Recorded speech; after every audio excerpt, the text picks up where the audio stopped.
tips for young DJs would be patience, probably. Play the long game, don't rush into anything, and don't feel like you're having to do everything all at once. A bit of a veteran now in this scene, I guess, having touring for kind of nearly 20 years, I would say that patience is the key, you know, and have a kind of, it's not always easy because sometimes people pop off really, really quickly and things happen overnight, it almost seems. But just try and ride that wave consistently rather than too many spikes, because, you know, gradually walking up a hill is a lot more successful than, you know, jumping straight to the top and then falling back down the other side. You know? But they say, don't they, that anything that's an overnight success probably isn't an overnight success. It's been building up to that point, you know. But yeah, you've just got to be patient, which is hard because it feels like, especially with social media and people's attention spans, that everything is so reactive. Of if you don't catch people in 3-4 seconds, they're gone, you know. But yeah, I think overall patience is key with this industry. I want y'all to think about something for a second. DJing is truly an act from God, right? We take our two hands and our imagination and we shift the vibe in the room. We create energy, and we're also making memories memorable for all the attenders in the party. That's something that should be held sacred. DJing is an act of selflessness. It's not always about how we feel, even though we have preferences, but it's about the people. So understand this: doctors heal the body, therapists heal the mind, but the DJ heals the spirit. And it's not about clout, it's about calling. And when God calls you to help people heal through sound, that's sacred. Don't take for granted. Peace.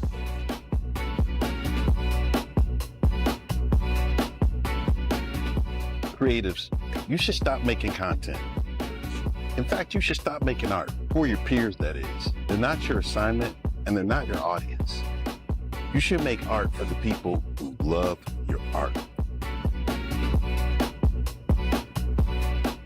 You ain't ready to put 5 years of grind into anything without making a quarter. Right. Don't even start. Sometimes it takes that long to get over the hump. They're not ready.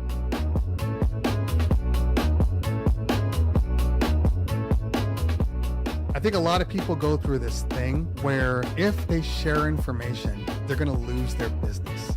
They're going to lose their edge. Two things are true in this world. One, there's only one you, and nobody can do what you do, even if they try to copy you one for one. It's never the same. And then two, most people that you give information to won't actually take you up on your information. I could tell people right now how to start a business from scratch, all the pitfalls and all the things you should and you shouldn't do. And you know what? 2% will actually take my advice and use it. The rest of them either know better than me or are too lazy to make it happen.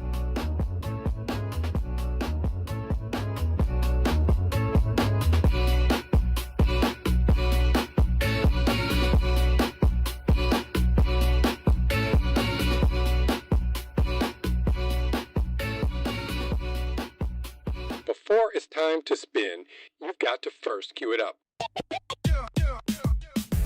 I'm probably in your area too.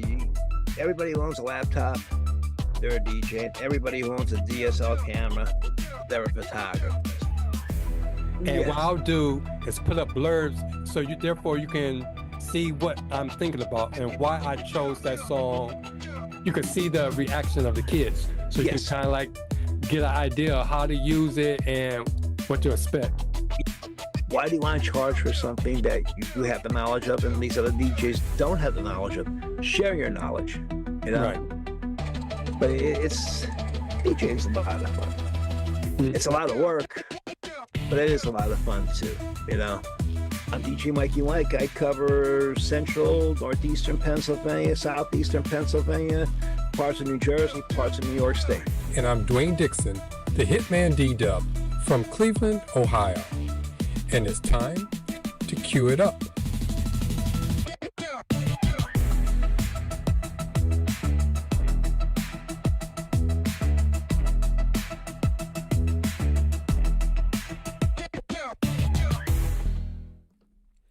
What's up, everyone, and welcome to another episode of the Cue It Up DJ podcast, episode number 2 of season number 2, with me, the Hitman DDub, and my friend djmikiemike.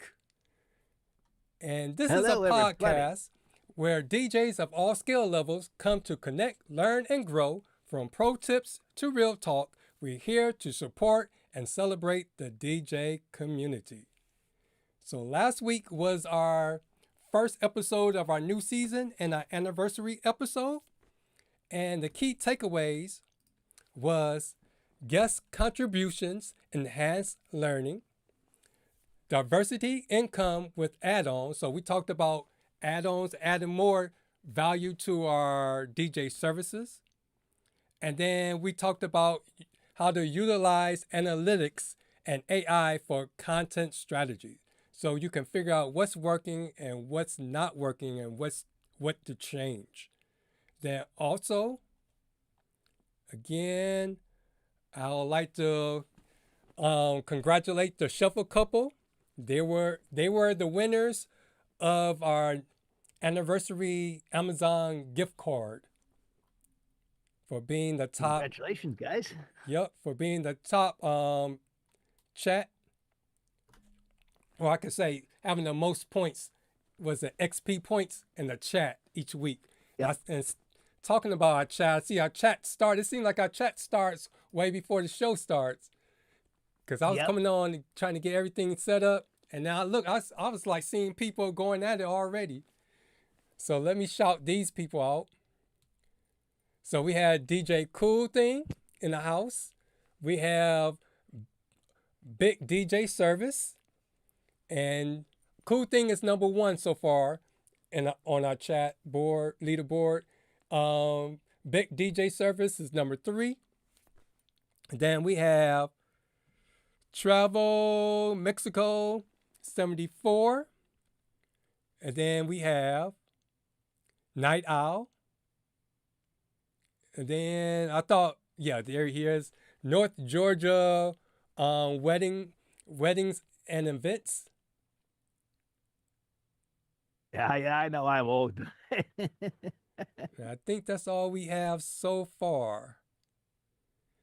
So we're going to be talking about we're going to reference our DJ software, but we're going to mainly talk about how we use our software more so than the software itself, because I like to do topics where no matter what software or gear or where you at in your DJ journey, you'll be able to take something away from it and still apply it to wherever you have going on with your DJ services. So the question was, it was an easy one. What DJ software are you all using? So I see Mikey Mike got his up. VirtualDJ. Yep, and I have. But I did come from Serato. Mhm. I was a Serato user, and just people wanted to do karaoke, and at that present time, Serato didn't have karaoke, so I had to switch. Yep. So you were the opposite of me. I started off with VirtualDJ and then switched to Serato. It was a hard, stubborn switch. I didn't want to switch because VirtualDJ was something I was used to.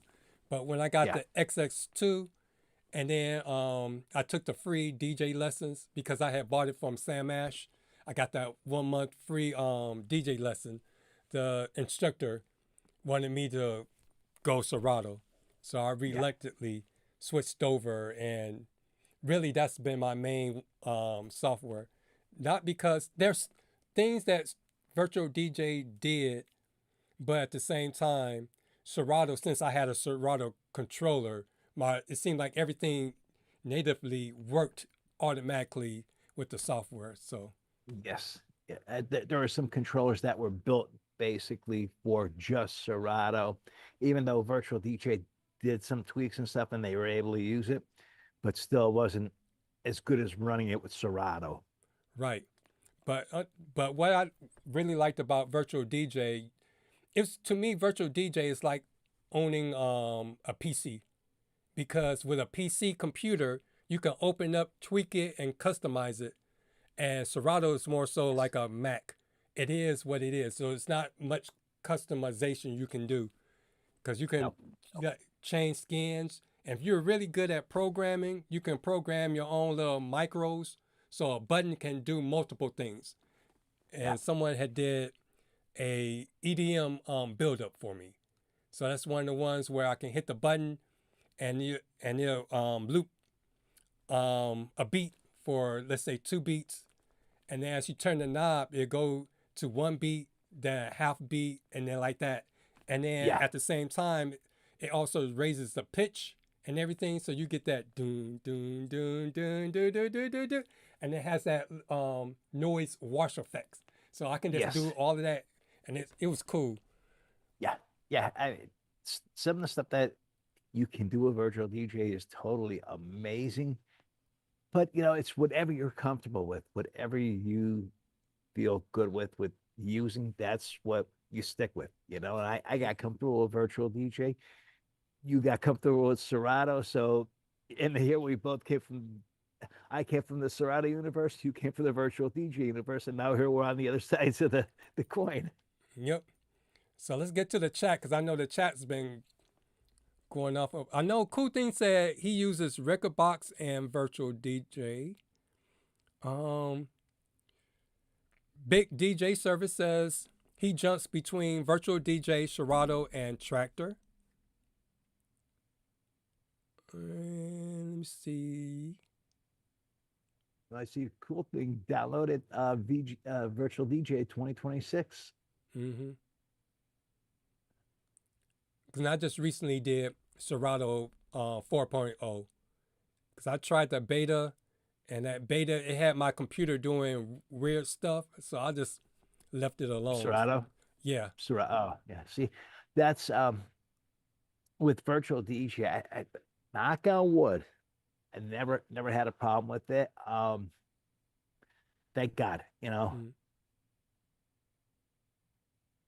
And then Cool Thing made a good point, and that's why we tried to frame our show the way that we have it framed, or we're going to try to frame it tonight.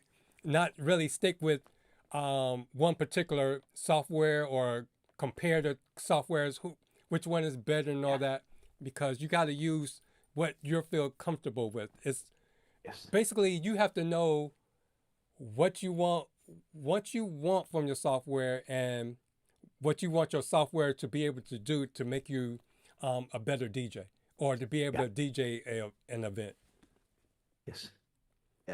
So, because Cool Thing has said the clients don't really pay attention to the gear and software we use, except for other DJs. That's what's messed up about it. That's what kills me. I mean, you could be DJing a wedding, whatever, and they don't come up and say, hey, are you using Serato, are you using Virtual DJ, are you using Rekordbox? They're just happy there's music on. That's all their main concern. You know, that's it. They're happy. But and that's our main goal. Yeah, but I will say they're impressed if they ask me to do DJ just play music. Even if it's Bluetooth, because then I could pull out my phone. And now that Spotify is back on algorithms, DJ Pro, now I can go and get those songs. I can DJ right on my phone and do the little fade in and fade out and little ticky on there, and that trips them out. So therefore, that's when they really become intrigued of what I'm using to DJ and manipulate those songs.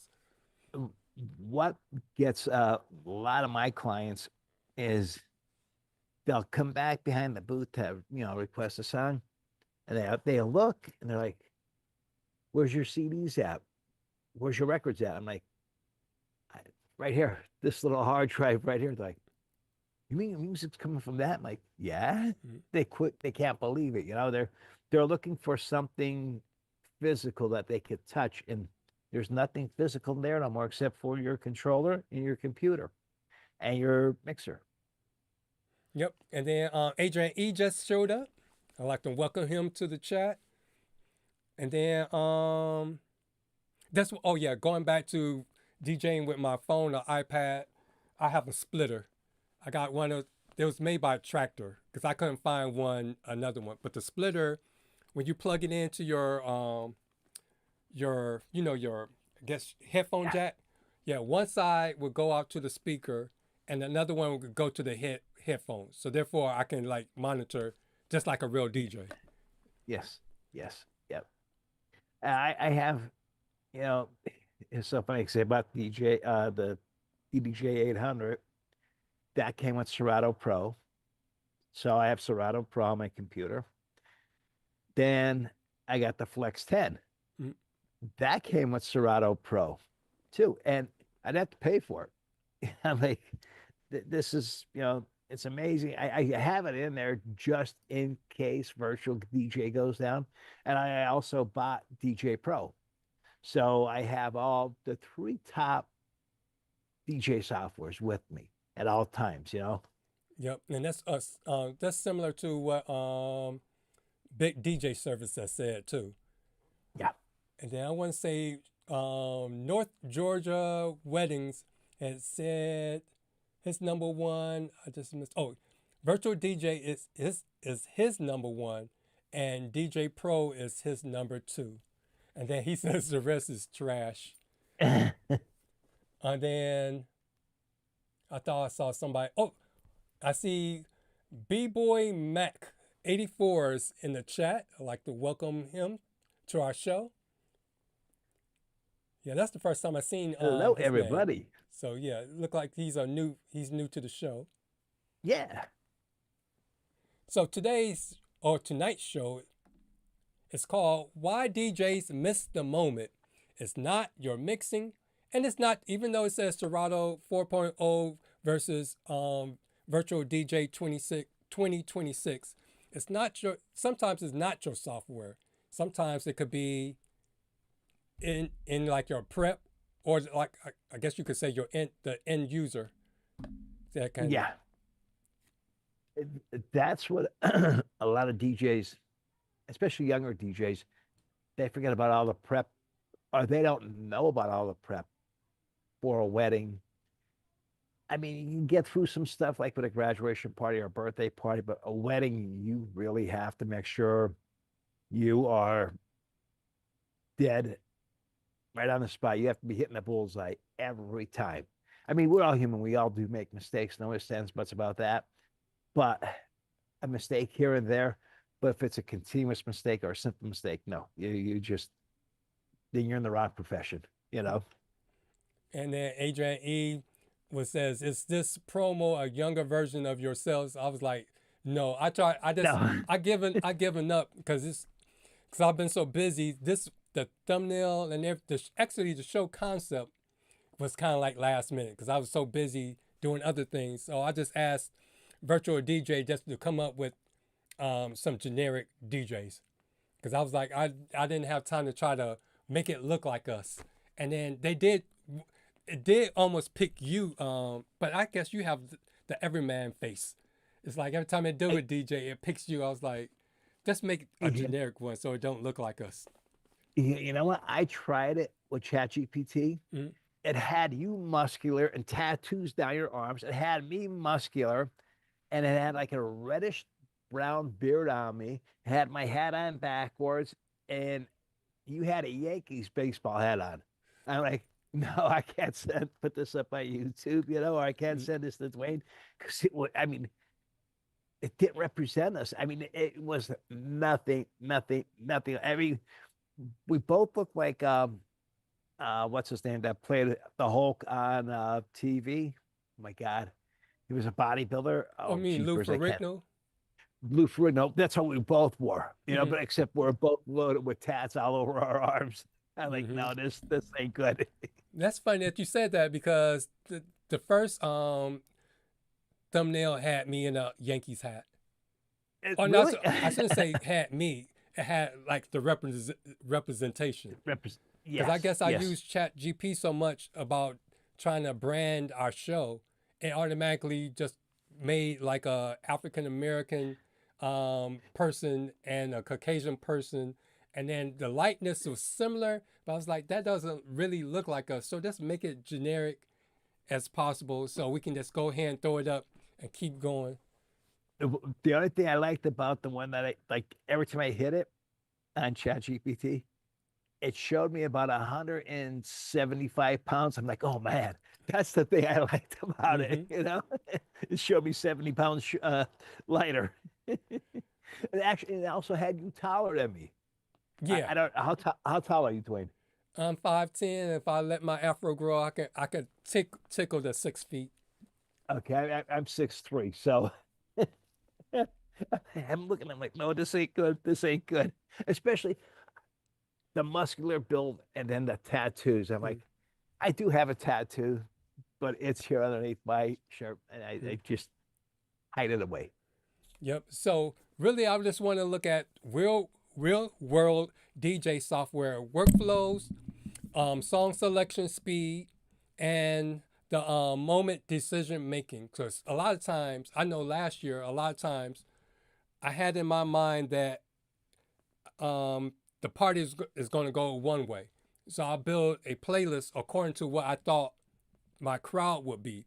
Then when I get there, Yes. I realize it's nothing like what I thought. So I had to think on the fly and make a decision and pray that I made the right decision. And I'm glad I did.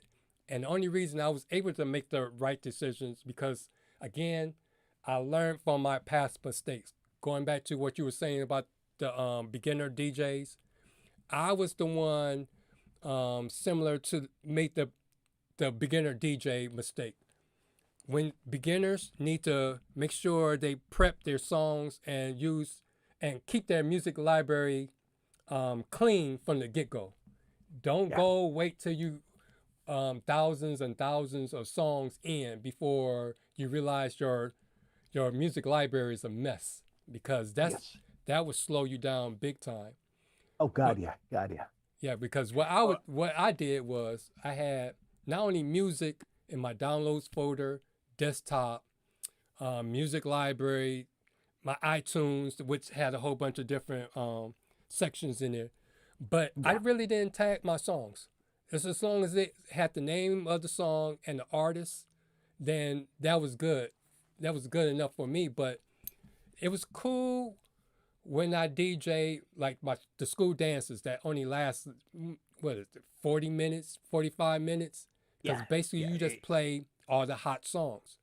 Anything that was like an hour or more, I was lost, or I was panicking, or I relied on, was it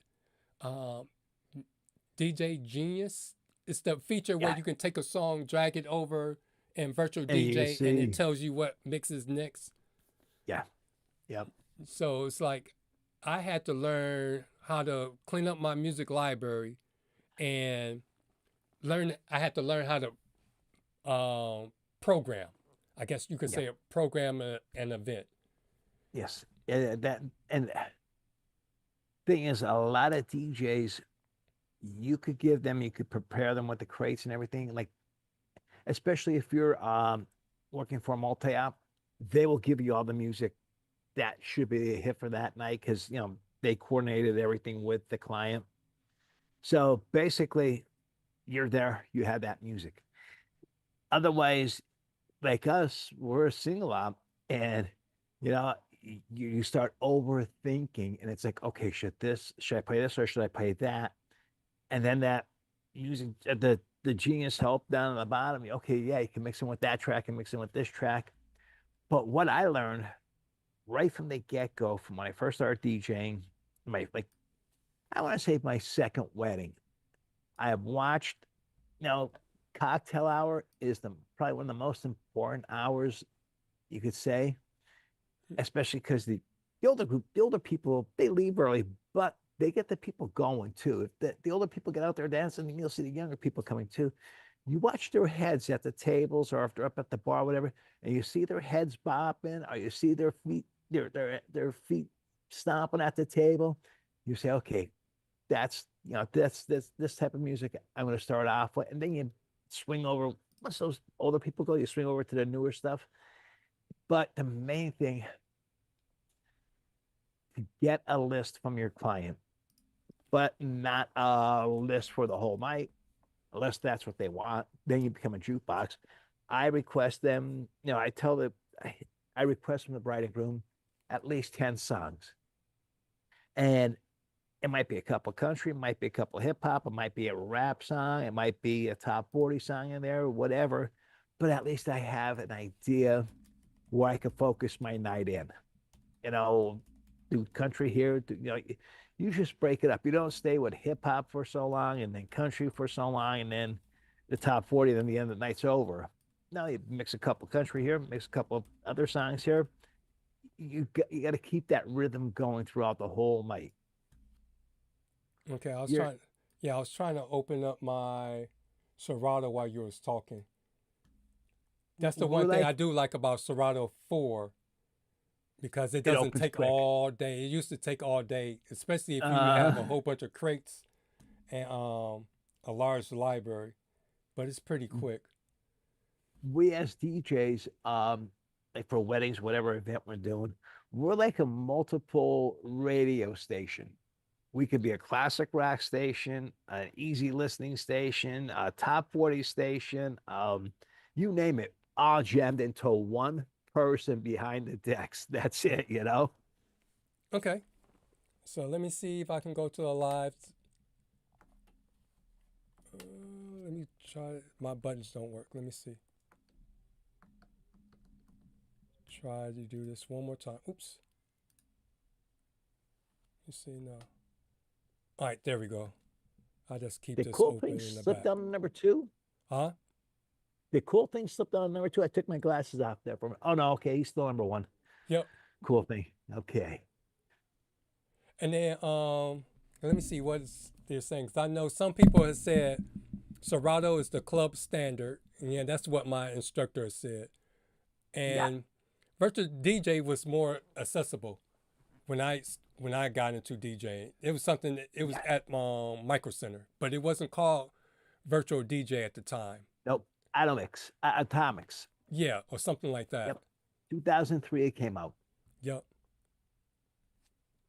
But here is my Serato crate, and as you can see, it's kind of like all over the place when you first look at it, but it makes sense to me.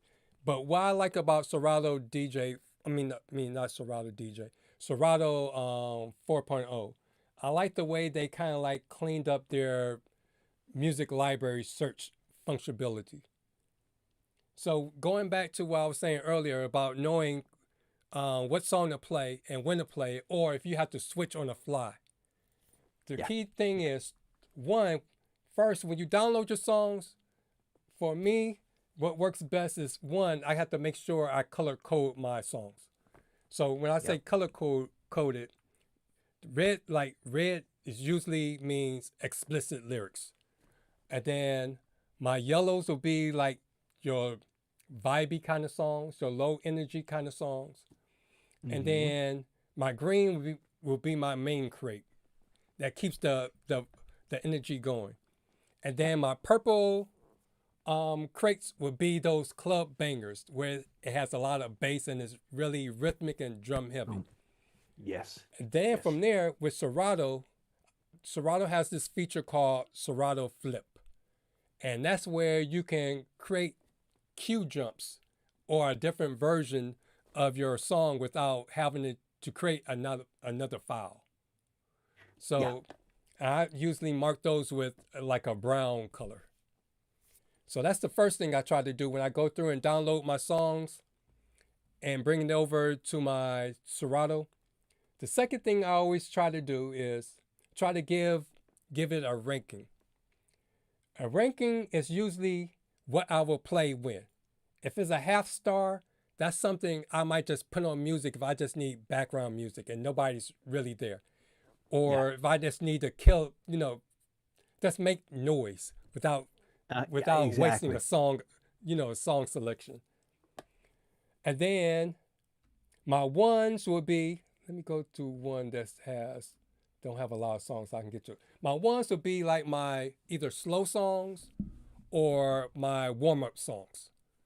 And warm-up songs, the one songs can either be warm-ups that I'll play when people first come in, or it could be if I have mini sets it could be that anchor point to bring the energy back to start a new set to build up from. And then my threes would be my main crates. I guess you could say my main floor fillers. You could say. And 5 is supposed to be the bangers. That's my get out of jail.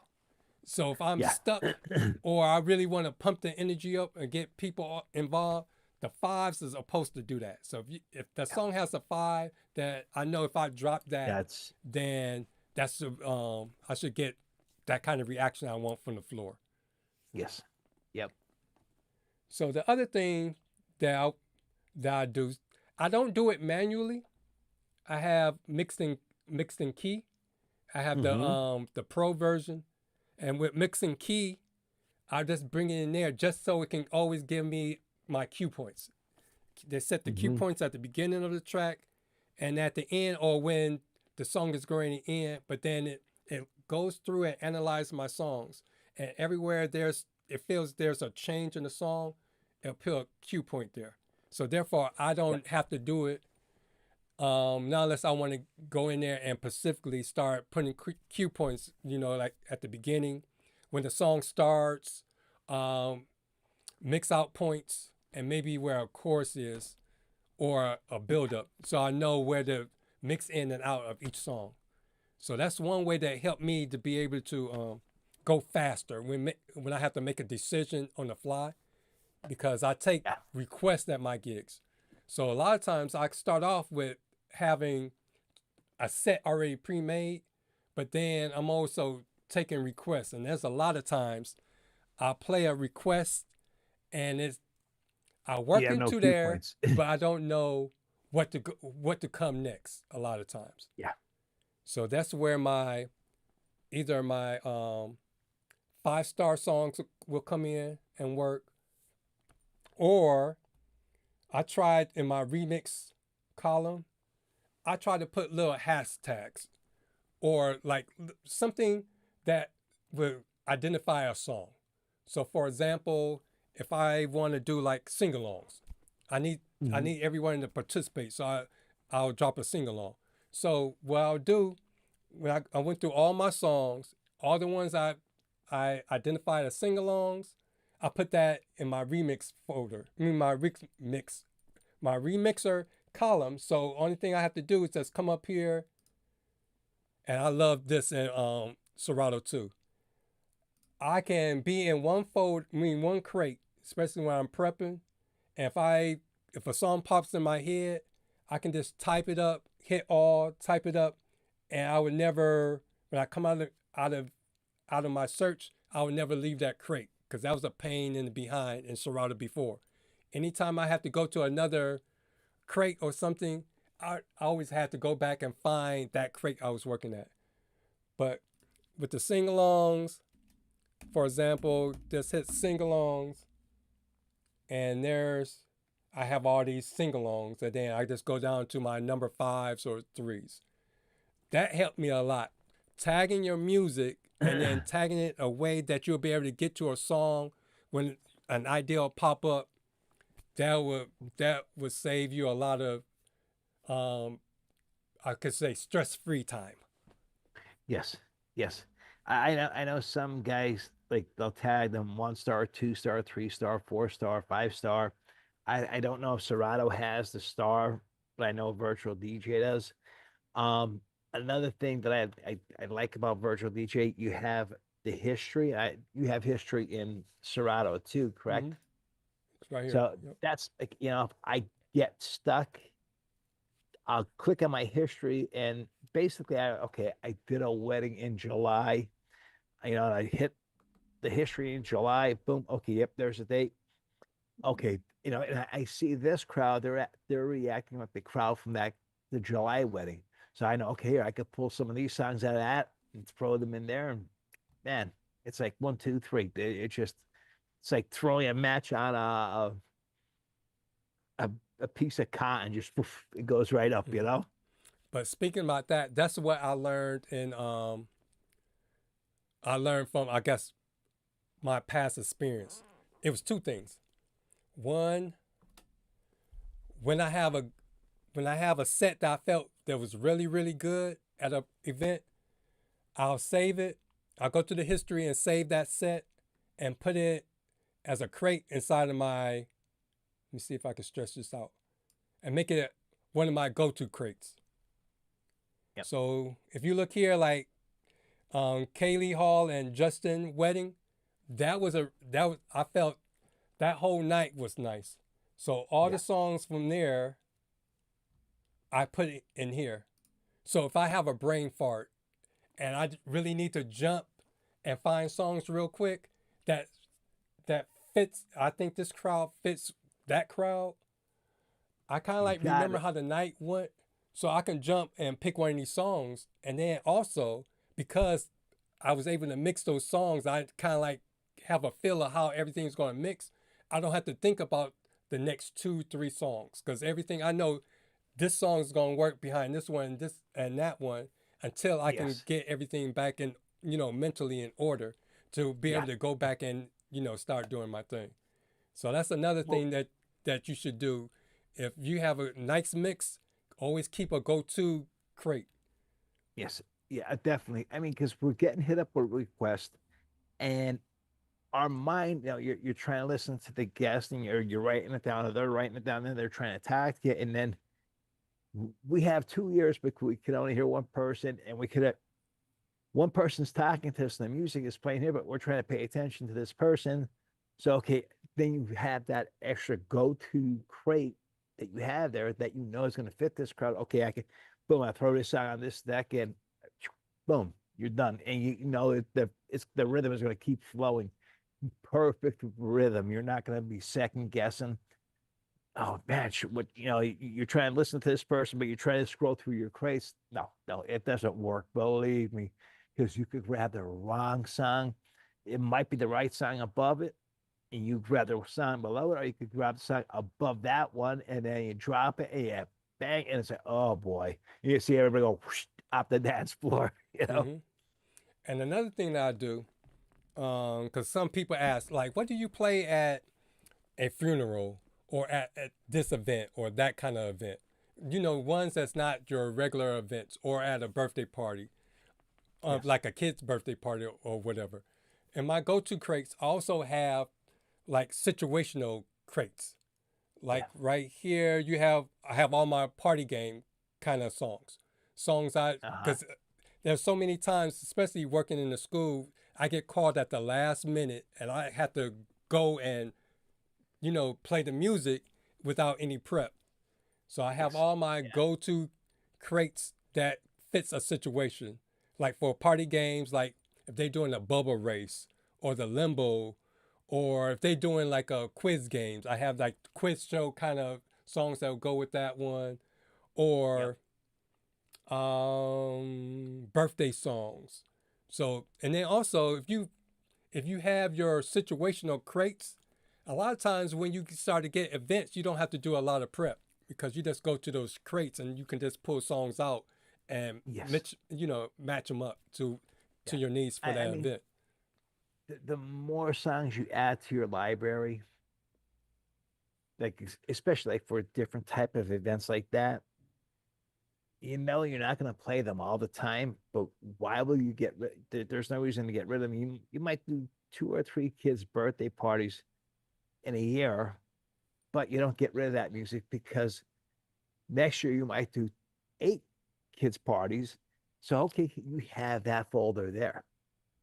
That's it. That's your secure folder right there. It's like a security blanket, and that's what you want, and that's what you need. I mean, even with virtual DJ, basically you follow the same rhythm. I have my crates, I have my floor fillers for weddings, and then I have a folder of weddings, and it starts off, with the ceremony, and then, eventually going down to the reception, grand entrances, boom, boom, boom, right down the line. So that's one folder, and then there's subfolders inside that. That's the nice thing with virtual DJ. You create a virtual folder, and it's great. It's really, really amazing how that works for you. Yep, and I can talk about that. I was going to get into that next with Serato. But I know people always rip on people or give them people the side eyes that give out. They don't give music to their crates. They give out these playlists or whatever. And it was like, why would you Yes. spend money on that? If you're gonna spend money on one, I would say this one was a good one. I'm glad it wasn't a lot. It shouldn't be no $10 or $20. Envision his was only like $5. I don't even think it was, and then a lot of it you can get if you pay into his Patreon. So you pay into his Patreon, go get you what you want, and then you can dip. So it's not like it's a big investment. But Envision, when doing school dances, if you want to invest in like playlist suggestions, I would say go and check his out. Because again, you'll just get the names of the songs, but if you have a record pool, and I know with Crate Hackers it's easy, because y'all can just take that file, send it to Crate Hackers. Hackers will look through my library, see if I have it. If I don't have it, then they'll suggest like all the different pools.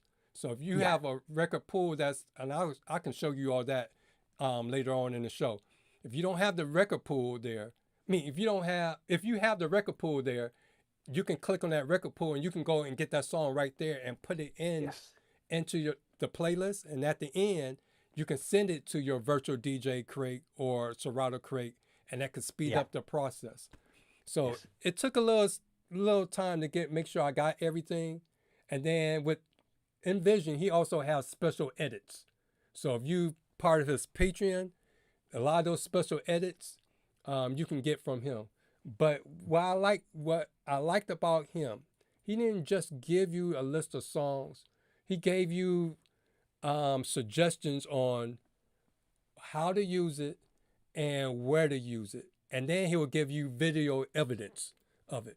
Because if you watch one of his videos, I bet you if you watch people that commented on those videos and watch some of those videos, they try to do, you could see his influence on their mixing styles and their song suggestions.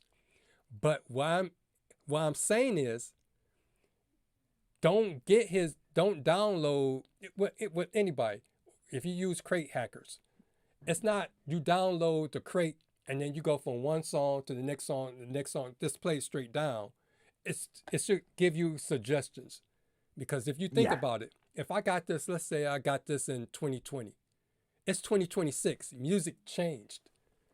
The thing I suggest, when you look at other people's crates, don't just look at the songs that they play. Study it and analyze it so you can understand why did these songs work.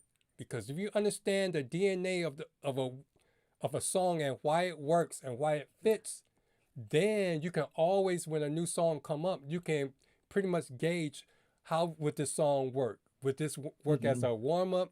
Would this work as a floor filler, banger? Would this just work, as Nick called it, the white girl crate? And if you all was watching the screen when I was scrolling down, you saw I had my Nick Spinelli crates. Because he kept talking about his little white girl crate. So I got it, analyze it, but it's pretty much pop songs, sing-alongs, your Taylor Swift kind of thing. But yeah, I think I have him. Let me see. I didn't think there he is. Because he talked about it all the time when he was doing his Tuesday shows. So he has his dance floor starters. I think this was pre-2020. So these are, if you look at these songs, these are the same songs that we play most of the time. I loved his show, and he would always say, I don't play the Cupid Shuffle, I don't play the Macarena, I don't play this, I don't play that. And then all of a sudden he would do a video from a wedding he did, and all of a sudden you would hear the Cupid Shuffle, you'd hear the Macarena, you'd hear the Cha-Cha Slide. You can't dictate to your client what you're going to play, what you're not going to play. They come to you and they say, hey, I want to hear the Macarena, the Cha-Cha Slide, and the Cupid Shuffle. You're not going to pass up the wedding just because they want to hear those stupid songs. It's just, hey, I'm getting paid. Even though I don't like the song, I mean, I must have played the Macarena a million times. Do I know how to do it? No. Do I care to learn how to do it? No. Yep. But I was going to say another one to check out. Oh, this is another feature I liked in Serato 4.0. Because as you can see, I have a whole bunch of crates. They all over the place. I'm trying to clean it up to be more proficient. But I like that they added this search crate function in Serato, where now I can just type in the name of a crate and it'll show me the crates. So another person that's cool to look up is DJ CB. And what I like about him, he's just like Envision. He just don't give you a list of songs. He actually explains to you why these songs, why did he put the songs the way he does it. And again, it's situational. Yeah. Yep. So I would visit these crates when I'm trying to put together my crates real quick when I'm prepping for a show. I mean, not a show, but an event. But then going back to, you said virtual folders in VirtualDJ. They're called smart folders. Let me see if I can. Smart crates. Smart crates, okay. And this one, let me see if they're going to pull up something. That's in my go-to. But they're blue crates. I'm trying to get to. Okay, yeah. I got showing this because it's not. Oh, dang it. That's two. That's the. That's the only thing I hate about the second. Yeah, energy level, that's blue. Yeah, but it'd be like the blue crates. But I had a whole bunch. Okay. So energy level. I don't know. Oh, this is low energy level. But anyway, the smart crates you can set. Let me see if I can show you. You can set your parameters, how you want to do it. It's probably easier if I just do a new one. So you can add your rules. So that's why it's important. These will only work good for you if you make sure your tags are up to date and is proficient. So with all my yellow folders that you see on the left-hand side, I created those manually. But I could speed the process up if I was to just make sure everything is tagged the way that I want it. So everything that's, let's say I'm trying to do my crates and organize it based on years. Mm-hmm. I can say, here are some of the things that they look for. There should be year on there. There it is. So years. So the years is 2000, and it'll show all those 2000s. Or let me just do 20. I say after. If I want just to, let's say 20. I'll go with 2026. So anything after 2025. And then add this rule. Anything before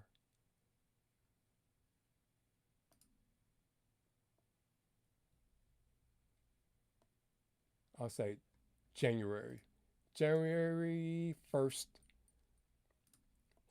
27.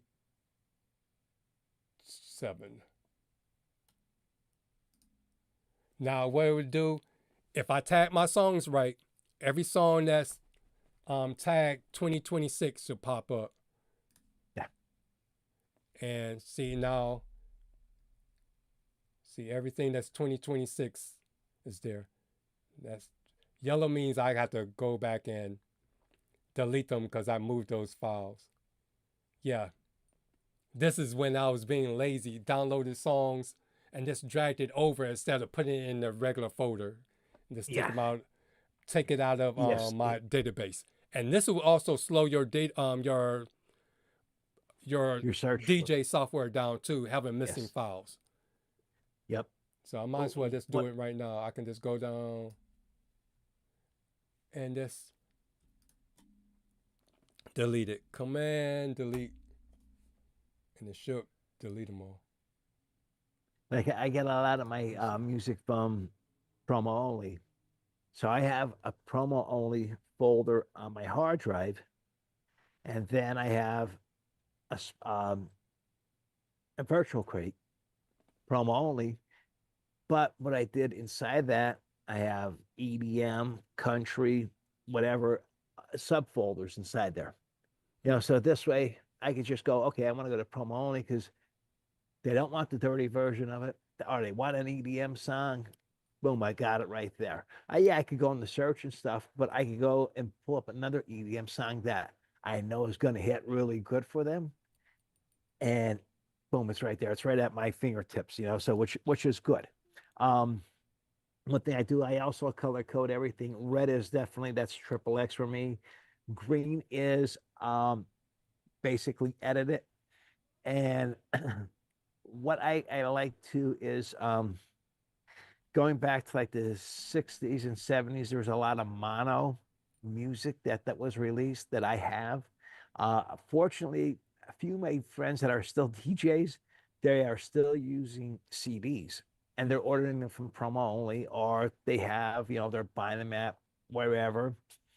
So they download them into their system and they use that just as their backup, and they have the CDs and they say, Mike, hey, do you want to make a copy of this? And yeah, I'm not going to make a copy, but I'm just going to rip it to my hard drive. Now I have every Beatles album that is in stereo, and I have it also in mono. And I'll tell you, the difference between mono and stereo for the Beatles is unbelievable.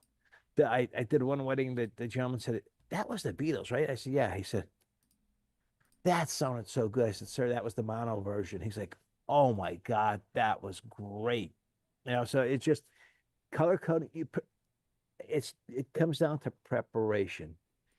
You first get that music, prepare it. I just got turned on to mixed in key.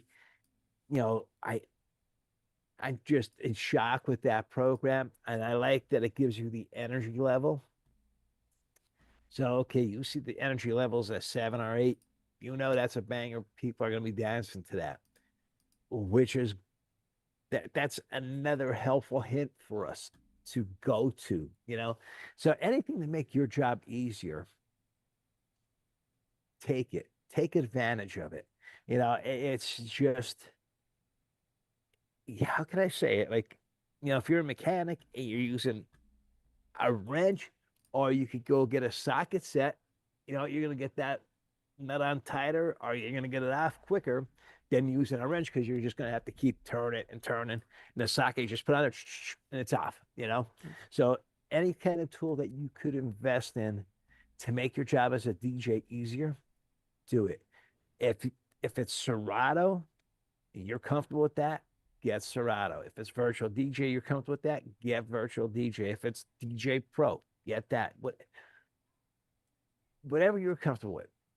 You know, test the waters. If you say, hey, this is for me, get it. You know, don't be, I'm sitting here with Virtual DJ behind me, but it's just, I did this as a joke. I took you off for tonight. But the thing is, it has to work for you. That's the whole thing. Make sure you don't be lackadaisic and get 2 gig of music and say, oh, okay, I'm going to put them in my folders now. You don't realize how long it takes. Yeah, you could transfer over to your hard drive, 1, 2, 3. But then once you open up Virtual DJ, or you open up Serato, and then you start analyzing it, and then you run it through mixed in key, or then you could break it up into stems and run it through DJ Studio. I mean, there's so many other applications out there. You don't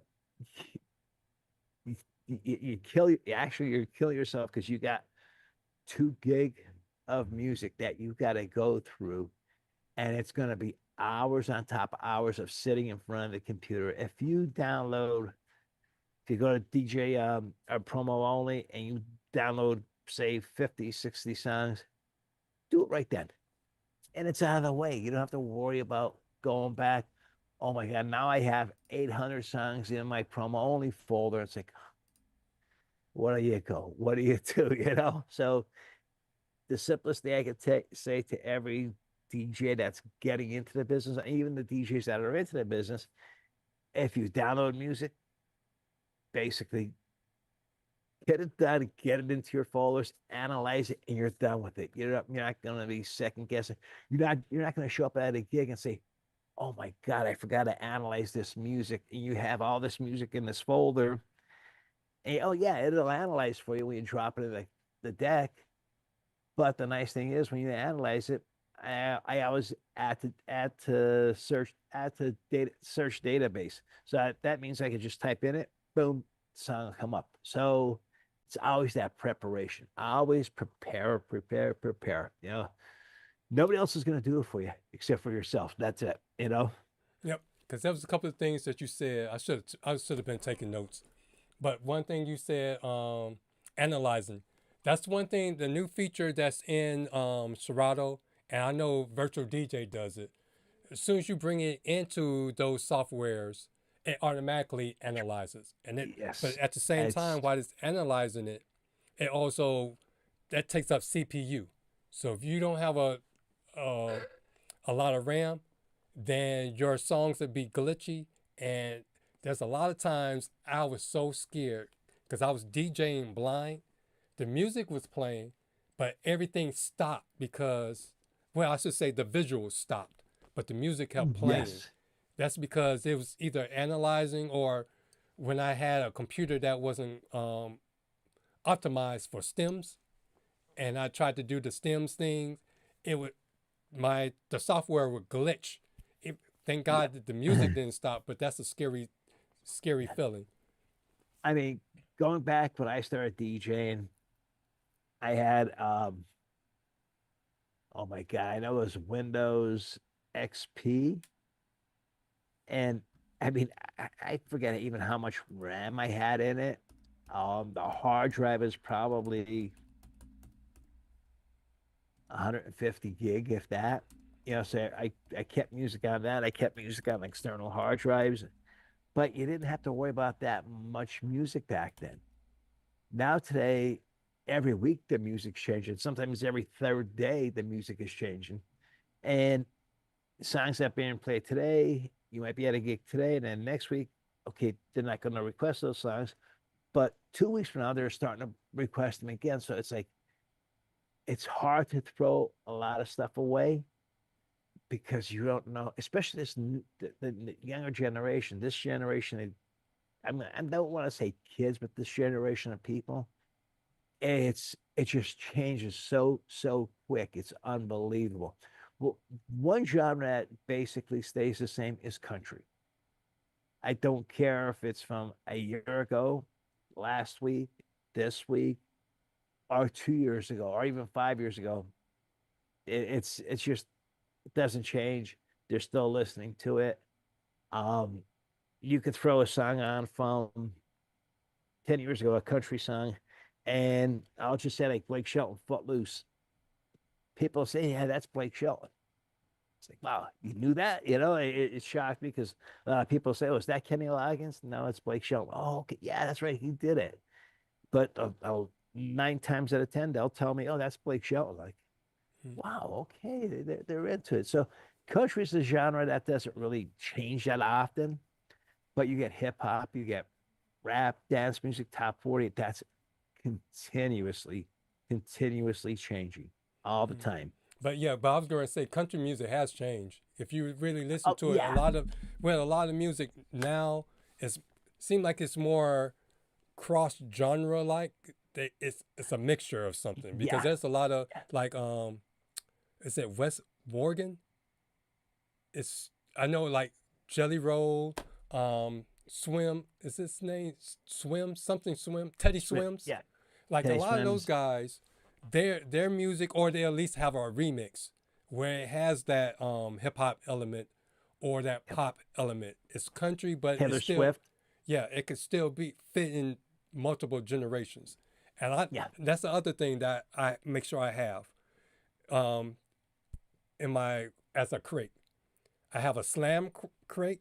That means I can just slam that song right on beat one, no matter what's going on, and it's going to get a reaction. Because it's either Jump Around, like the song Jump Around. Oh, or, God, yeah. DMX, Party Up. Party it Up. has an iconic intro. Everybody knows it as soon as you drop it. So I have a Chris crate Brown, of those. yeah. And then I have a crate, transitional crates. those are all my songs that is one genre, but it can fit another genre. So that helps me to move around and bounce genres and sometimes jump decades without losing that flow and without losing people. And it could still be accessible to the younger crowd or the older crowd. But I want to go and finish this last thing up real quick because I see the virtual DJ people are getting impatient. They want to hear virtual DJ. So one more quick thing that Serato doesn't do that virtual DJ does.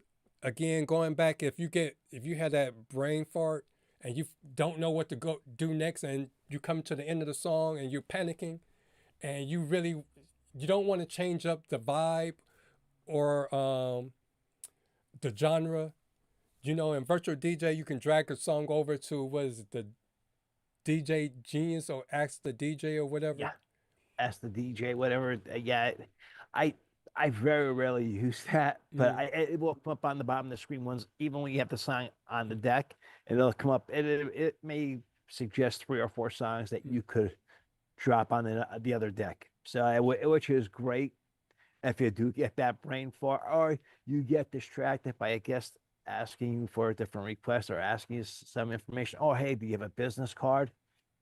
So that is a plus there with virtual DJ. But no, you're talking about song suggestions. It's Genius DJ. That's what North Georgia Wedding said. It's on the side, and then I think it's under the AI part where you drag the songs over, or you can right click and ask the Genius DJ, and it'll pick all the songs that will mix perfectly mix with that song. Yeah. Serato has one, but it isn't a Serato feature. It's Crate Hackers. Crate Hackers has this thing called the banger button. And sometimes I have a brain fart or I don't know what song I should follow up when I'm doing a request. Mm-hmm. And if you drag a song over, let me go here. Move this over. Body like a back road. All right, so if a song is playing and you're trying to figure out what to do next and you have that brain fart. Yeah. Let me see if I hope I don't get flagged. I'm trying to, wait a minute, maybe I'll go here. Here, I can turn it down. Back up the tempo on it. No, I was just going to turn it down. So I just wanted to see if this is going to change. This should change. Okay.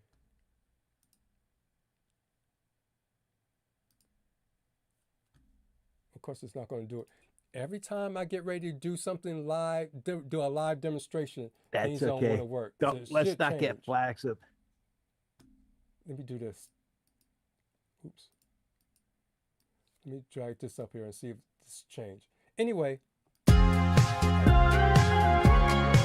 Turn that down. Anyway, these should change. I don't know why it's not doing it now. These are changed to the song that's playing, but then it will suggest these the songs that will go well next. Or I should say, it's not like Genius DJ where the songs will mix next.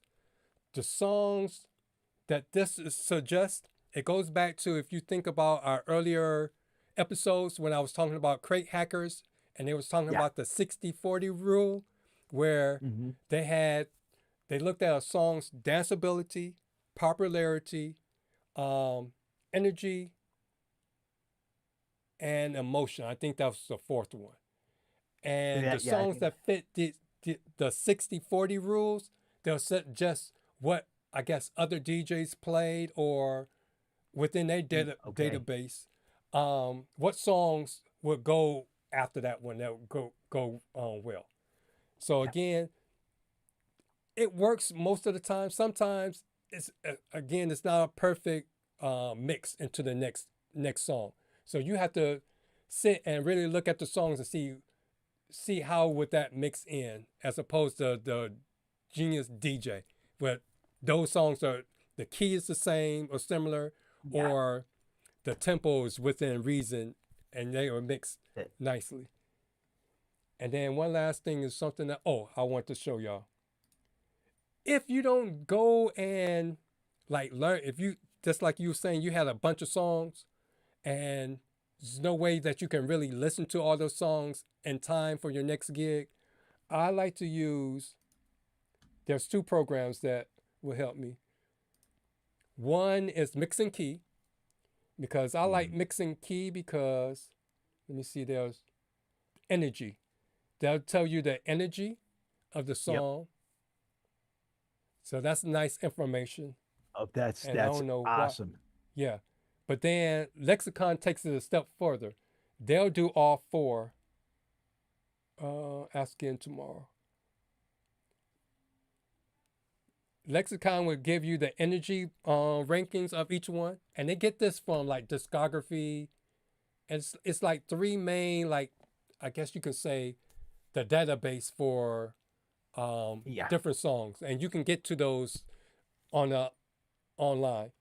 But then they'll do danceability and popularity. So if you don't listen to a song and you go in almost blindly, which I wouldn't suggest making that a habit, at least you can, this program can like give me the main ideas, like which songs is popular, which one is going to be a good dance hit. So therefore I know to kind of like highlight those songs and use that. Yes. Yeah. I tried using it when I did the gig for Kevin, the fireworks show. It worked, but I'm used to knowing ahead of time. I don't like that guessing and hoping it'll work by analytics or numbers. I want to be able to, in my mind, know what the song sounds like and move forward. But if you're not, if you don't have time to do that, Lexicon is good at doing that. And what else I like about Lexicon is I can create and prep my songs here, and it can also give me cue points, automatically put the cue points in for me. If I don't have all the metadata, like the genre or the years and all that, I can show you real quick. Let me blow that up so you'll see it. So if I right click and go to track tools, it can generate the cue points for me. It can find the tags like the years. Whoa. See the years, the album, genre, the energy level, danceability, popularity, happiness, and album art, and they all put that there, and then you could save it. But the other thing is, what I like, since I use multiple softwares, I can send this playlist to either my Serato, or I could send it to Rekordbox, or VirtualDJ, or Engine, DJ Pro, or iTunes. So that playlist will automatically go there with the cue points and all your metadata. So you don't lose anything. And I heard nightmare tales of when people jump from one software to the other software, and then they lose all the work that they put into it with cue points and things, and their big beat grids not lining up. So this kind of like helped me with that. And you know, that's the thing, like with mixing key. Prior to this, I was going in there, I was putting in all my cue points in manually. Now with mixed in key, you drop it in there, man, it's just boom, boom, boom. I'm like, holy God, they nailed it with the cue points. I mean, it's unbelievable. It's, you know, technology. But okay, technology is great. But remember, it's technology, and it could mess up or it could crash. And when it crashes, you as the DJ, you got to remember what to do. Too, you can't rely on it 100% of the time, because you never know when something's going to happen. Something could happen. It's just, you know, sometimes you get so comfortable doing it and just taking the job and taking a whole bunch of songs, dropping them in, mixing key, and okay, yeah, that's going to create all my cue points and this and that. And then all of a sudden you're like, oh, geez, mix and key crash. What do I do now? Now I have to go and put the cue points in manually. And you're thinking, oh, I don't have time to do this, you know, because you know what happened? You're doing a wedding and you put everything off, you know, wedding's on, it's 2 weeks from now. And this came up. Now it's Wednesday, Thursday before the wedding, and you drop everything in mixed and key, and it doesn't do it for you. And you're like, now I have 60, 70 songs. I have to sit here with headphones on and make sure I get the cue points the right way. You know, if not, you're flying by the back of your seat, you know? But that's why knowing music theory, basic music theory, pop songs are all the same. There's usually an intro. It could be 4 measures or 8 measures. Or if you have the intro songs, it could be 16 measures. 16. Then it either goes to a chorus or a verse. The verse will either be 8 measures, usually 16 measures.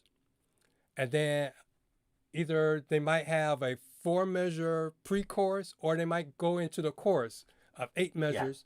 Then it goes back to another verse. Then it goes to another chorus. Then you might have a bridge. And then you have the outro that might be 16 measures.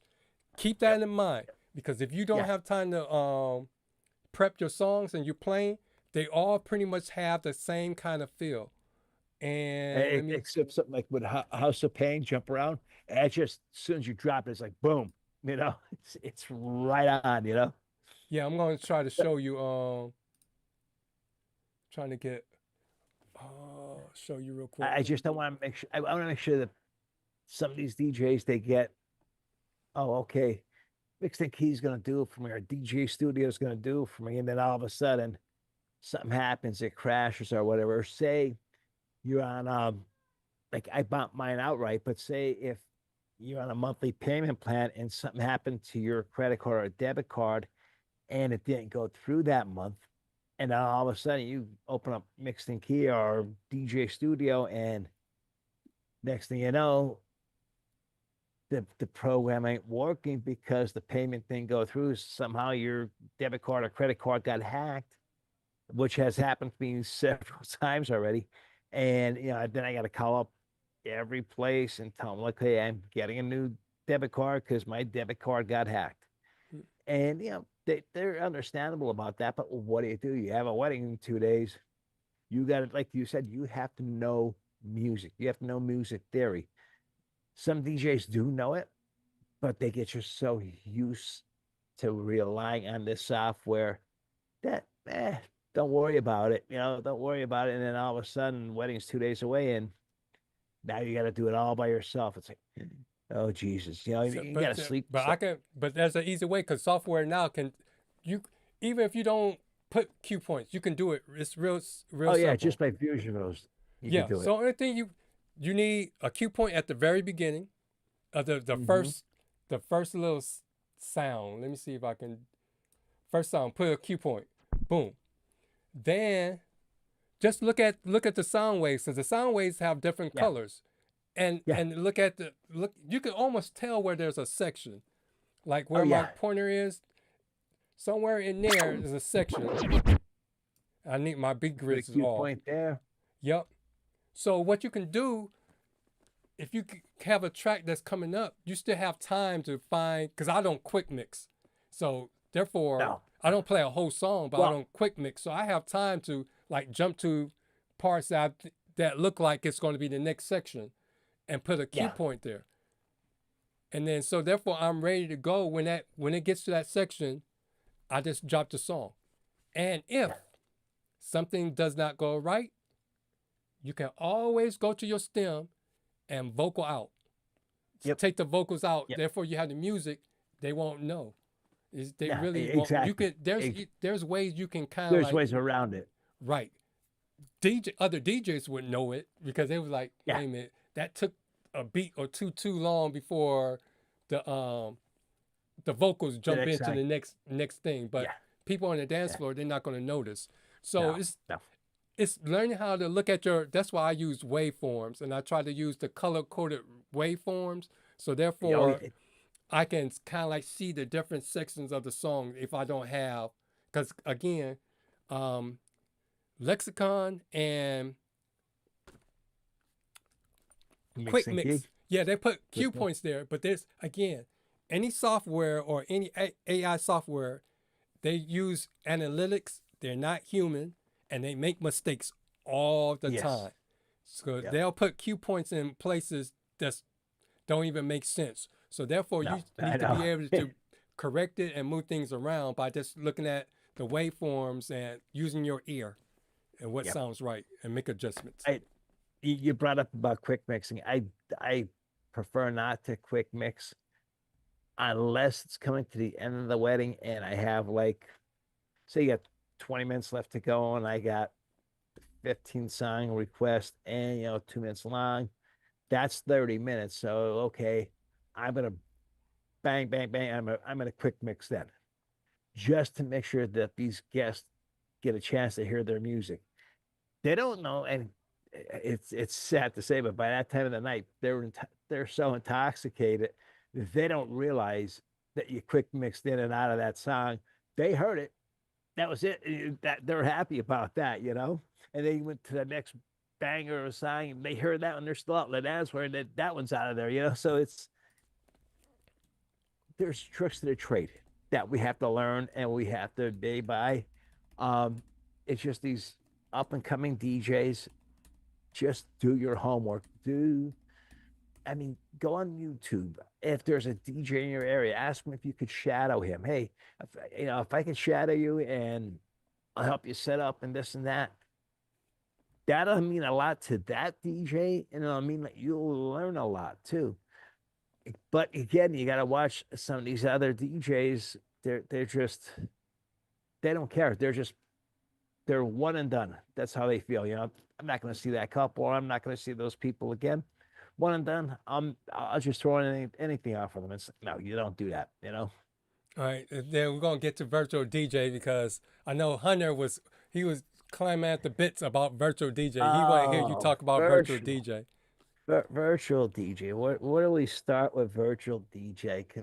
I don't want to compare it to Serato because Serato is a great program to begin with. I don't want to compare it to DJ Pro because that's a great program too. But just remember, we're talking about not program specific, but they want to hear how you use virtual DJ. How do I use virtual DJ? Especially with this latest update, I'll absolutely love it because I just did a school dance, and you have to be connected to the internet, and you have to do some preparation prior to doing a school dance or whatever. So I typed in all these bad lyrics, the F-bomb, the S word, the N word, all these bad lyrics. And the students were coming up and requesting songs, but the clean version, like, yeah, no problem. And you could see the lyrics are right above the waveforms. And if it's a bad word, you might see the first letter of the word, and then you'll see a bunch of asterisks. You don't even hear that word. And the kids went nuts over it. They're like, oh my God, you play that song. I can't believe it. It's amazing. You have now, like with the newest update, like the different effects and stuff like that. They brought so many effects over from Pioneer, from basically everything that's out in the industry is in virtual DJ. The AI prompt that you go in there and type in middle school birthday or middle school dance, and it'll pull up a bunch of songs for you. You could type in up adult holiday party, adult Christmas party, children's Christmas party, and it'll pull the songs up, what songs you should play for that. I mean, it's simply amazing. My list, I love my list. Stems. There's only a few songs that I ran through stems by myself, and because with my M4 and M5 Mac, it just doesn't on the fly anyhow. So I don't have to worry about running it through. My old Mac, yeah, I had to run it through stems, and at least they stayed in there, I want to jump back to that lyric sensor. With that lyric sensor, Like I said, you have to be connected to the internet. What's nice about that? Once you play it, and that goes right into the database, the metadata, you don't have to worry about being connected to the internet ever again for that song. It'll stay playing clean for you continuously. You could go into your cogwheel and you could take that off if you're doing an adult party. So this way you don't have to worry about playing the clean lyrics. You can play if they want to hear the dirty lyrics, they'll have the song, they'll have the dirty lyrics for you. So is it called Track Cleaner or what is that called? Now it's lyric sensor. If you go into the cogwheel, right up by where it says Virtual DJ, the #1 DJ program, that little cogwheel, you drop down on that. It's up on the right-hand corner where it says Virtual DJ there. Yeah, I got it. It just went up into. Oh yeah, we're on delay here. I'm sorry.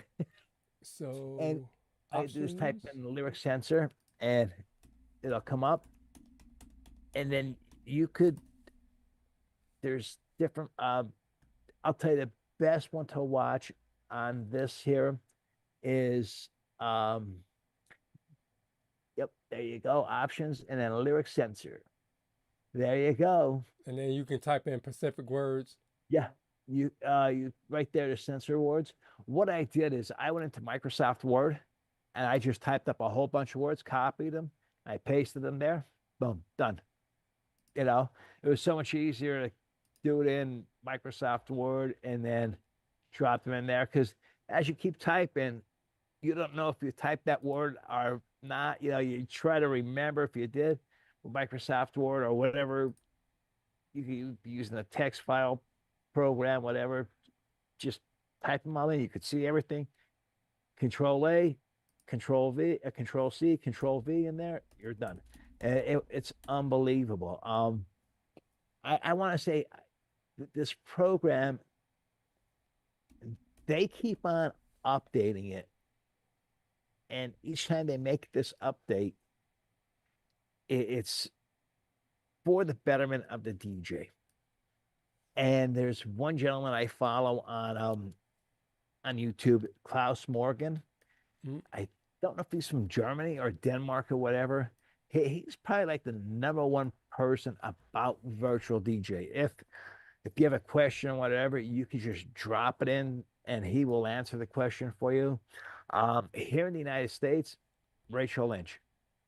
She actually converted Aaron Strawn, who was only Serato. He went, nope. Well, here he jumped over to virtual DJ now, and he absolutely loves it. So while you're doing your story, I tried to pick a song that has a whole bunch of curse words in it. So I picked Prince's Sexy MF because I remember how they took the words, how they tried to clean it up. Yeah. So I was going to try to play this while you were talking. So how will I get the words to show and see if it's going to edit it out? Is this the newest update for virtual DJ? Yep. Okay. It should automatically, when you hit play, it should come right across the top of the song, right across the top of the waveform. If there's no lyrics there, like right in the beginning, you could see it's actually analyzing it.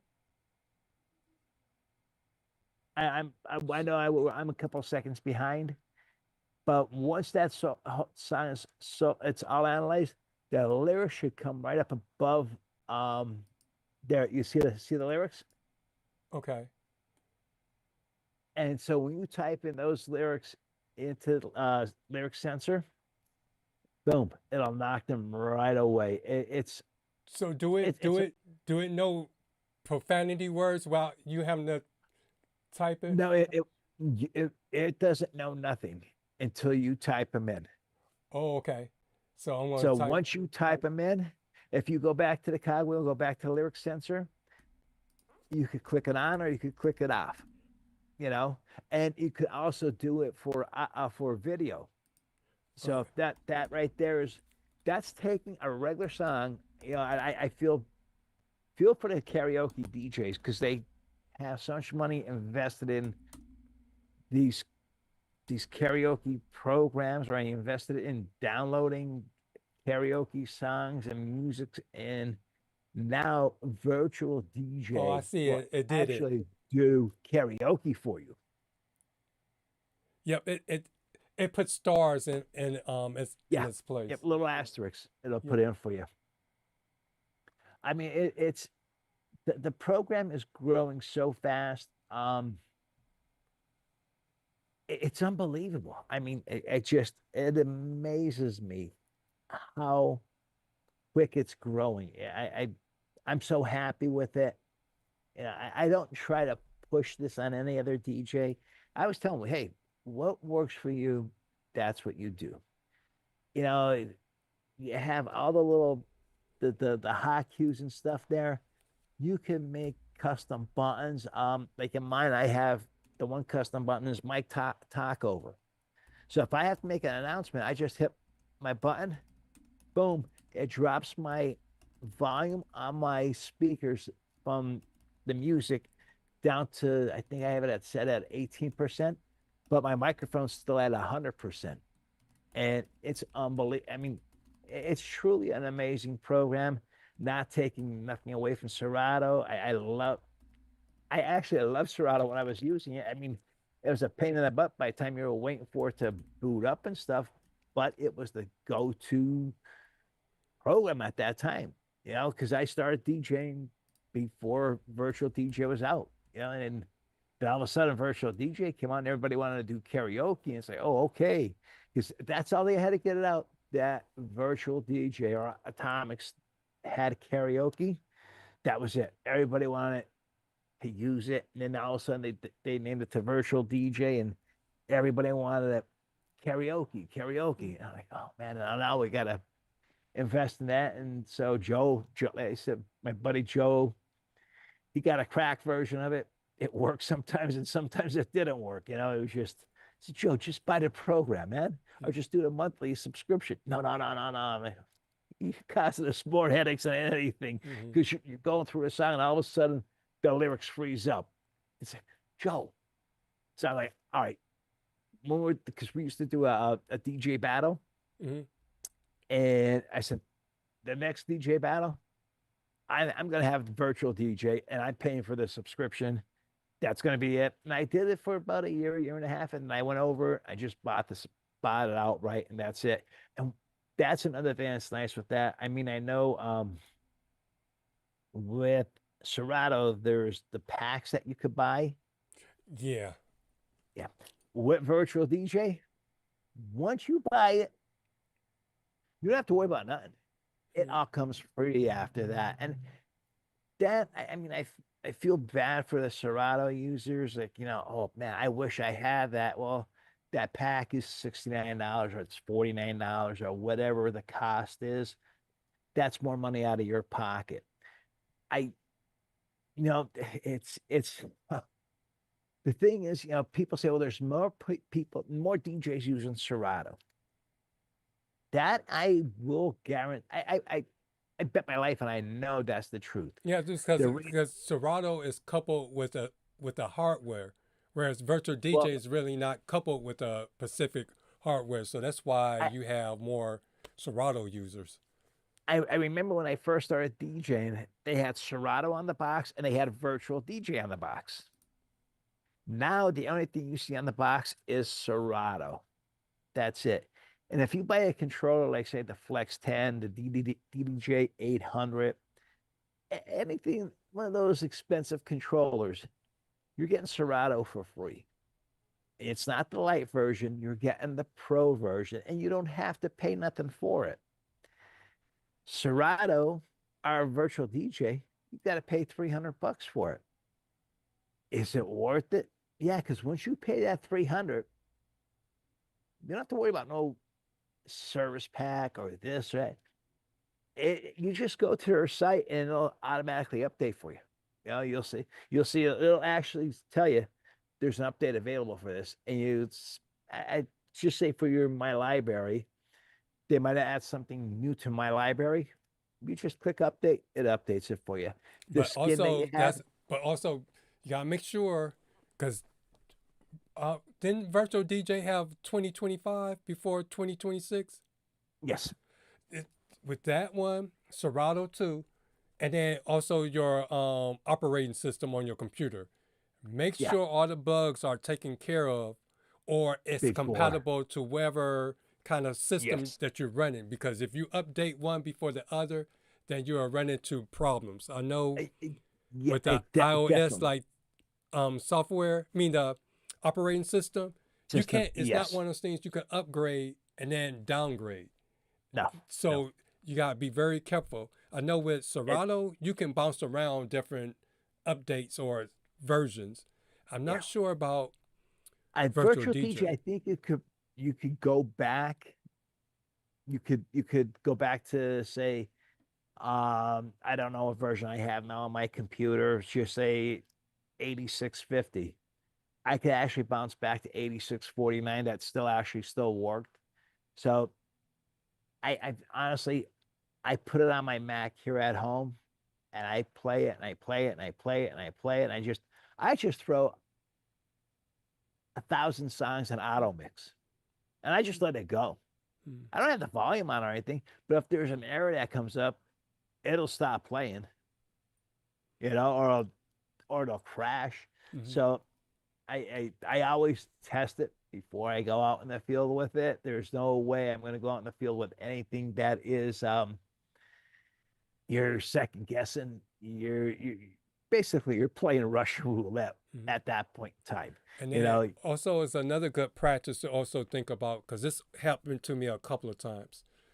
Make sure before you go to your gig that you open up either Virtual DJ, because it happened twice with Virtual DJ, and then once with Serato.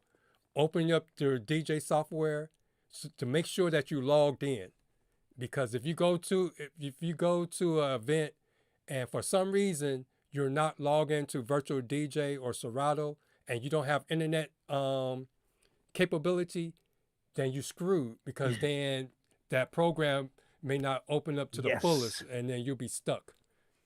Well, I'll give you a case in point on that right there. Oh, geez, I forget what year it was. I forget. Geez, I think my nephew has 10 years left to be a state trooper. So it hits his 10th anniversary. So, or maybe he has 11 years to go, something like that. But his first night on duty, he was up in the Poconos. I can't think of the troop up there, but this crazy guy sat outside the state police barracks and he shot 2 troopers. Well, I happened to be DJing that wedding that night, and when that happened, the Pennsylvania State Troopers, the Pennsylvania State Police, whatever you want to say, whatever, all law enforcement shut all the internet down. I mean, everything. And I lost my virtual DJ. I'm like, what's going on here? I couldn't. People are coming up to me, Mike, I'm trying to load stuff up to Facebook. It stopped. It ain't doing nothing. I said, I have no idea what's going on. Then I got a text message from my wife that a trooper got shot. 2 troopers got shot. One died right there, and the other one got dragged into the barracks. Well, my nephew was the one who dragged him into the barracks. But when you lose internet, I mean, I don't know what they did, because, I mean, I've logged in and I went to places that I DJed out in the middle of nowhere, and it was great. I had no problems. My virtual DJ ran. But that night, whatever they did, I lost virtual DJ too. And I was able to get it back and limp through the night. But especially a wedding. There's a graduation party, a birthday party. You could say, listen, I have no idea. And then when you get a text message that a trooper got shot and the state took over the internet, then you could explain to them. But how do you explain to a bride and groom that you can't perform for them because the state troopers took over their night? I mean, it was just a sad situation. But like you said, make sure you always log in before you go. I was also too is plug your hard drive. If you have one hard drive, two hard drives, three hard drives that you're taking, four hard drives, five hard drives, whatever, plug them in too. As I went to events, I plugged them in here at home. They're perfect. They boot up perfect. Everything's in order. I get to the gig. I get everything set up. I plug them in, start up the Mac, and Drive C has an error on it. Do you want VirtualDJ to fix it? Yes. Boom. Now, like with the new M1, 2, 3, 4, 5s, it's instantaneously. Back when it was the Intel processors, you're like, okay, do do do do do do, like.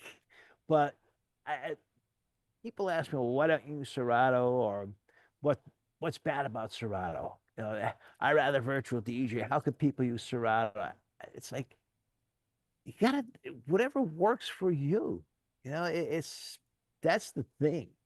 And even like the new DJs coming up, I love these guys that say, listen. Remember our New Year's resolution. So you need to start wrapping it up. I like, well, the thing is, I like, how can I say it? You get, like you and I, you came from VirtualDJ, I came from Serato, and now we're both on the opposite sides of the coin. The thing is, if a young kid came up to you and said, sir, can you show me how to DJ? And you showed him with Serato and he couldn't grasp it, but then you pulled up VirtualDJ and he's like, oh man, this is so much easier. You're not going to say to him, well, now, listen, Sonny, you got to learn here first because this is the DJ standard. You're not going to do it. I wouldn't do it if I had a young man or, he wanted to learn how to DJ and I pull up VirtualDJ and he couldn't understand it. Then I got Serato and he understood it. 1, 2, 3. All right, come on, let's go. We could do it there. 1, 2, 3. Because let me do this before I forget. And then we got to get to our chat so we can make sure we end before 11. I hope we answered everybody's questions. And I know there was a couple of others I want to get to. So if you have any questions, put it in the chat. And also, since I got it on top of my mind, make sure you hit the like button before you head on out. But anyway, I want to go back to Serato one more time. And then there was something, I want something to show you all in VirtualDJ that I like about that one. But in Serato, what I like about this new update in Serato, again, if I'm playing a song and I remember in my go-to crates that there was, let me see if I can end this one. I have one question for you, Dwayne. Yeah. The color code, will that do the text also, or is it just that little block on the side? No, ours is just a block. It doesn't do the text like in VirtualDJ. See, VirtualDJ does the whole text, the whole song, like the title, the artist, everything. Yeah.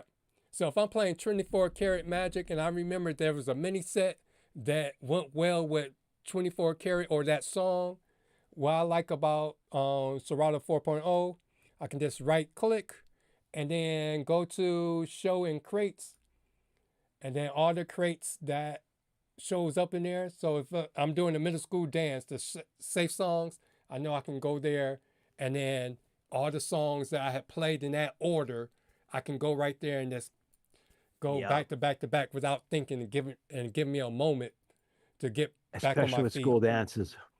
And then It's scary. Yeah, but only thing about Serato 4.0 is, I'll move it over here. Let me go here. Is that it does take all day to back up. It automatically backups. It doesn't give you the option to just leave or back up. So it always back up, and that takes forever. But in VirtualDJ, what I did like, you can customize your skins. Because I think we talked about that either. No, it was last week because I was on the computer on Buddy's show on the round table.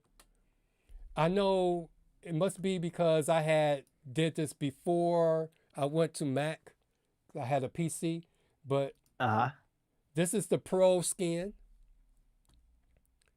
And then I'll go to for those that, I can't move this screen over. Oh, there it is. My interfaces. No, is it interfaces or me see. Controllers. Nope. Yeah, it's interface. No, it didn't show up in. What was it? Because one of these it didn't show. Was it extensions? Yeah, it's interfaces. So these are all the interfaces I downloaded. So the two that I like is outside of the Pro. I have a WeGo. So Yeah. to make sure everything is like in line here, so I don't have to like really look at the screen. I have my WeGo set up. So it's set up just like on my controller. Yep. And then before I switched over to Serato, I used my SX2 and I keep forgetting it goes over here. And I was able to download a Pioneer skin. I know they had asked about that the other night. Let me see, where is it? Virtual performance. Don't tell me it's not there anymore. So yeah, that's the closest to my Serato skin. Because I have my crates just like in Serato. Then when I pick on a song or whatever, it shows up there, and then it has my mixed things over here. There is a skin that looks exactly like Serato. It says Serato up in the middle of the screen, everything. Yeah, I can't find it. I'm like, it won't work with my M1 Mac, my M4 Mac, my M5. It will not. It just the play button and I think the pause button are question marks. And I went in, I used Virtual DJ Skin Builder, and I still couldn't get it to do it. Yeah, so yeah, I get out of this. They have so many skins that you could. It's unbelievable, unbelievable. Okay, so let's get, That's the one thing I love about Serato. Their platters, they're white when you put the song in them, or you could custom color it now. But I love them just being pure white. It was great because you had that contrast, white on black. Virtual DJ, it's dark, and you have the needle going around and stuff like that. But I would love to have that white platter showing up on my monitor. You know, that's why on my Mac with the Intel chip, it plays that Serato skin perfect. But the M1 Mac, nope, will not. I tried it, everyone knew. Okay, so let me get to these some of the chat comments. So Kelvin said that's fun when Waves freezes up, and it's scary too, especially you know it's working, because that was one time. After that, I tried to learn how to beat match by ear. That made me do it, to be able to do it without relying on us looking at the screen. So I pretty much I didn't do too bad. I got it close enough that I knew how to nudge the wheel to like speed up or when things got off. But speed up or slow down, and especially when the end of the song is near. Yep. When you see on Serato, we have that flashing light on our platters. And then you say going down, because I know North Georgia Weddings has made a comment.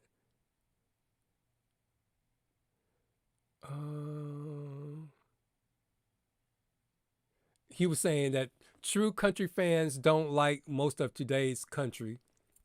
Yeah, because it's not really country like that, down home country. It's almost like the way they talk about gospel music or hip hop music now. Yeah, I like Mickey Gilley, Conway Twitty. I like the old guys from country. Boxcar Willie. Mm-hmm. Oh, Sean this is the other one. North Georgia Wedding says that you all have a built-in, Virtual DJ has a built-in request now, not a request now app, but a song request app called Ask the DJ. Yeah. So if you have that set up, that's a great tool. Set up. Yeah, it is great, but I just don't want to. I'll be going nuts back there, you know, because some people, especially if they're tossing out a couple, and the next thing you know, boom, boom, boom, they're sending you a request, and it's like, oh, no, no, no, no. You want to end it. I just, even when I'm DJing a wedding or whatever, usually say if the wedding gets over at 10, if somebody comes up at 9:45 or 20 to 10, are you taking requests? No, I'm sorry, I'm done for the evening taking requests. Because I have enough requests to finish out the night. I don't want to keep taking requests at 5 to 10. What are you going to play in, because you have one song playing already, it's going to take it to 10 o'clock. And now they want to play another song. No, you don't. I have a cutoff point, No, I don't mind requests. And what I like about, I think, I isn't love Virtual DJ, when they request a song, it actually shows up, or you can see it on your screen within the software? I never used it, so I don't know. Because I think it does. Yeah, it may. I've never used it. They said I have a cutoff point like this past week with the school dance, half hour before the end of the night. I don't take no more requests. Yeah, they get mad at you, but because I was going to say, because right now Serato doesn't have that, so I use the Request Now app. And sometimes when you have to go outside the program to look at something outside of your computer, that kind of like slows things down because I have to type it. Whereas I think Virtual DJ, it does show up within the Virtual DJ. So therefore, you can get to that song quicker as opposed to having to type it in and search. Yeah. Yes, it has its own crate and it can take tips with it. Yep. Oh, cool. So there's a lot of things that Virtual DJ does that's within a program. You don't have to step outside the program. No. It's just relying heavily on internet. If you have internet, then you're good to go. That's the thing. You have to be connected to the internet, a hotspot, whatever, so you could have all these other different functions. But like I said, with the lyric sensor, once you play a song that had bad lyrics, now you play that song, you could go somewhere where there's no internet, play that song again. You could play the clean or you could play the dirty version, either or, because it's already saved in the metadata. Okay. And I hope that answers your question, North Georgia weddings and events, because he asked, his question about Virtual DJ is, why is it's the best? It is the best. In my eyes, your eyes, definitely the best. It's number one. And then, because Kevin uses a bunch of software. He uses Mix, because he was asking how come no one's talking about Mix, because I never really played with it. I never used it. I know Brian S. Red uses it. And Kevin. The only two I know that use it. Yeah, because he says he uses Serato Lite, D-Juiced. I've heard of that. I think that's the one that you can do online. D-Juiced. D-Juiced is from Hercules. It's for the Hercules 500 T7. No, you don't want to use it. I tried, and I was ready to throw my 500, and I was ready to throw the T7 out the window. I mean, it's just such a no. It's not. It's not professional DJ software. I'm sorry. Yeah, because I'm trying to think. It was that one or something online, because it's one of those things where I had an extra class period with just a few students, and they was like up in the upper grades. So I thought learning to DJ the basics, it was either that was either D-Juice or it's an online one where they can input their own song or use a YouTube video song, and they can learn the basics of, like how to beat match, how to set cue points and all that kind of stuff. So when I first got my T5 or the 500, I downloaded D-Juice because you got it for free. And it looks something like Rekordbox. It resembles Rekordbox, but no, it's not professional. It's supposed to be for professional grade software because it works right with the Hercules controllers, but you'll pull your hair out, which I don't have any of. Yeah, but so if you say it's free, and then what I probably did was took all the computers, Chromebooks in my music room and installed it on there so they can have it. So yes. So it may not be professional, but for someone to just want to dabble in it to see if they like it before they commit to buying software. Because again, software and equipment, the better ones Adds up. cost money. It's not Yeah. free. So that's a good way to get into it to see if they like it and understand the business. That's the thing with virtual DJ. The difference between virtual DJ and Serato, virtual DJ doesn't have a light version. Serato does. I think with Serato Lite, you could still use a controller. With virtual DJ, you could use the program, but if you hook up a controller, you have to have a license. It will only play, I think, 2 or 3 songs, and then that's it. It just stops. It will not play nothing unless you're coming out of your headphone jack and going into whatever and going out to your speakers and just using your computer to DJ. That's the only thing you're going to do. You're not going to be able to use a controller at all. And then Cool Thing says he loves the virtual DJ drum kit. He could play around with that all day. And the after party, okay, we can have a short one because next my vacation, my mini vacation is finally coming to an end because I got gigs starting next Saturday. I got my drum course performing next Friday. I got the corporate event happening that Saturday. And then my drum corps got another event the next following Saturday. And then I have a 2-day event where I have to do sound and play background music for this quilting guild. And then I still got to call and see what they're going to do about their prom, the school I worked at. So, and then at the end of the month, I have cabaret. So all my events is back to back. And then, I just picked up another last Sunday event. So I went from having an empty calendar to being busy. So this is like my last free weekend. In June, I picked up a gig for the 10th, the 11th, the 12th. I have a wedding. The 13th, I picked up a gig, and the 14th, I picked up a gig. So I'm DJing 10th, 11th, 12th, 13th, and 14th, 5 days straight, right in a row. All right, and then let me see. I guess a whole bunch of people, we sparked some comments because I had my pointer there ready to read the next one, and it jumped up because I saw the Shuffle Couple and La Ruckus Inc. They slid in. Like to welcome welcome them to our show. Family. And then he said North Georgia Wedding said me and Mike agree on something, and he started laughing. I know, definitely. And we agreed the other night too. The round table. Let's see. Oh yeah, and he was saying "Let It Rip." He was talking about the songs. I was like, no, I need my little cents because I have made that big purchase. So I don't need to give YouTube or anybody else some money from my video not being demonetized. No. Don't chance it. Believe me. And then let's see what else going down. And Cool Thing said those are some cool skins.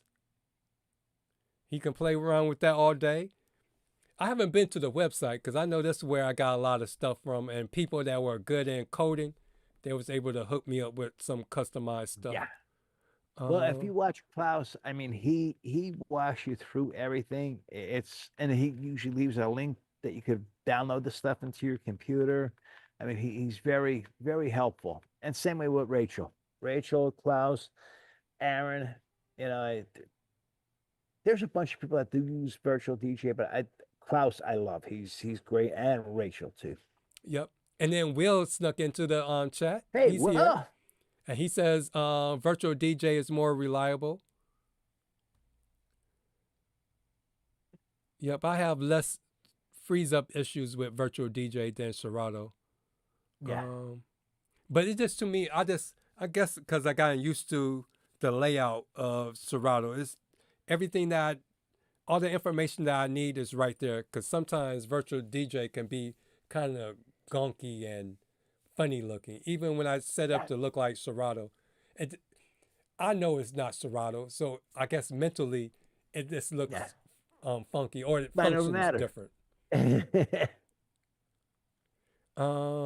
Going Yeah, Buddy down. missed our introductions on Exciton. Wh- I see wh- Buddy had a thing. Are we talking about Exciton? He missed that. He came in late. mhm. Let me see. Trying to go down. I started a few weeks ago. Oh, let me see. What did he try? I was trying to read. The Suffer couple said I started on it for a few weeks, so I'm not sure which one, think which he- software he's talking about. I think he's tried Virtual DJ. Okay. I'm almost positive because I think I caught one of their videos, and he tried Virtual DJ, and I think he switched back over to Serato. Yeah, I can't. It's to what the person likes, you know. I'm not gonna discredit him. I'm not gonna say, well, he comes from Iowa, so well, what else are you gonna use out in Iowa except for Serato? Yeah, it's just one of those Yeah, things. but Once joke around. you get into a habit or used to something, it's hard to break. Yeah. Because it's Yeah, just oh, like yeah. when we mentioned like DJ Event Planner. It's like, why are you using Honeybook and this DJ Event Planner is way cheaper? It's like once you get used to something, and then especially if you spend time customizing it and setting everything up, it's hard to just leave and go to something different. Especially if you're used to everything being in a certain spot. And it's hard to make that adjustment. And that's why I always say, you know, what's good for you, just keep working with it. And, you know, if you want to try something different, try it at the luxury of your house. Don't try to go and DJ a gig with it until you get comfortable with it, you know? That's the whole thing. People, oh yeah, I'm good with it until they get some requests and it's like, oh boy, what do I do? You know, so no. Yeah. Because I have an all-in-one controller, or Hercules. I forget the name the brand, the model number, but it's just like trying to, because I want to do an all-in-one, but to me, I'm so used to my workflow and getting to a song, that extra step of clicking and then having to do, you know, turn the knob to get to a crate and then click again and do all these extra steps. That's enough to aggravate me. Well, I'll tell you, everything's muscle memory. And I know I have a couple nice sized weddings coming up. So for them, I use my Flex 10. So I'll practice for 2 or 3 weeks straight just to get my muscle memory back. So I know everything's out. I don't even have to look at just boom, boom, boom, boom, boom. But otherwise, if I just bring that out, I'm going to be like this. My head's going to be down more than looking at the crowd. So I want to make sure I'm staring at the crowd before I'm looking down at the controller, you know? Yeah, and that's why I try to practice with the controller that I'm going to DJ with at the event. Yes. Because sometimes I can do it, but sometimes it's just like playing sports. If you don't do it for a second, or if you don't warm up, it takes you a moment before your body get used to back in the game. Oh, yeah. And doing what you're used to doing. Exactly. I mean, it's muscle memory, but if you don't do the stretching and everything prior to that event, guess what? That muscle memory doesn't mean nothing. You might start picking it back up towards the end of the event. You're going to say, oh, why didn't I practice during the week or for at least 2 weeks before this event? Yep. Then Buddy says, what did he miss? It's just like I said last week or the week before. It's just like in school. When you miss school, you miss a lot.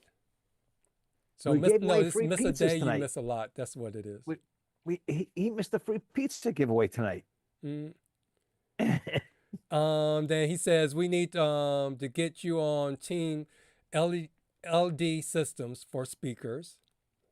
And then Ready Fred is in the chat. I'd like to welcome him to our show. Ready Fred, how you doing? And Will says, getting ready to rumble, downloading and organizing music as we speak. Will has a very, very busy schedule coming up in the next several weeks.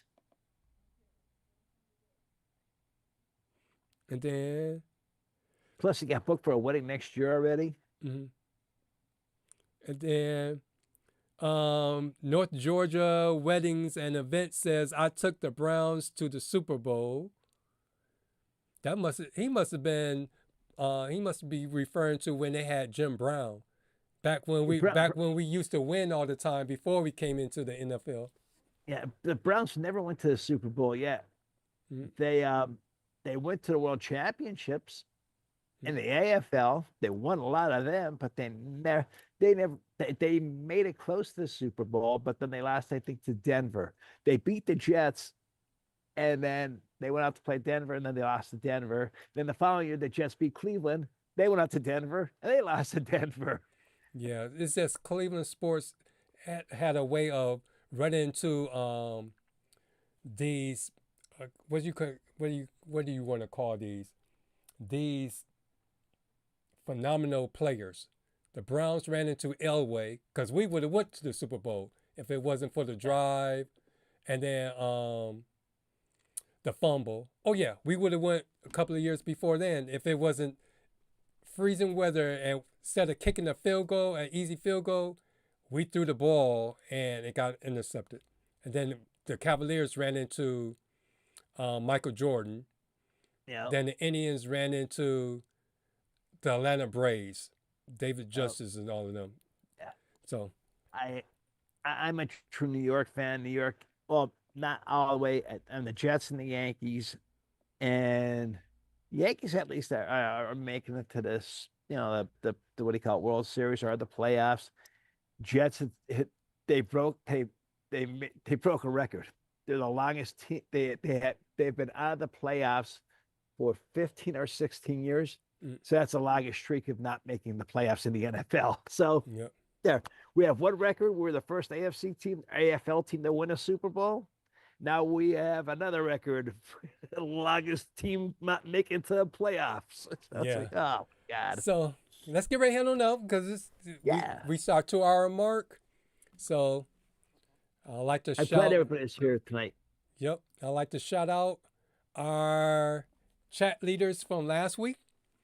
It was at DJ Biz School came in first.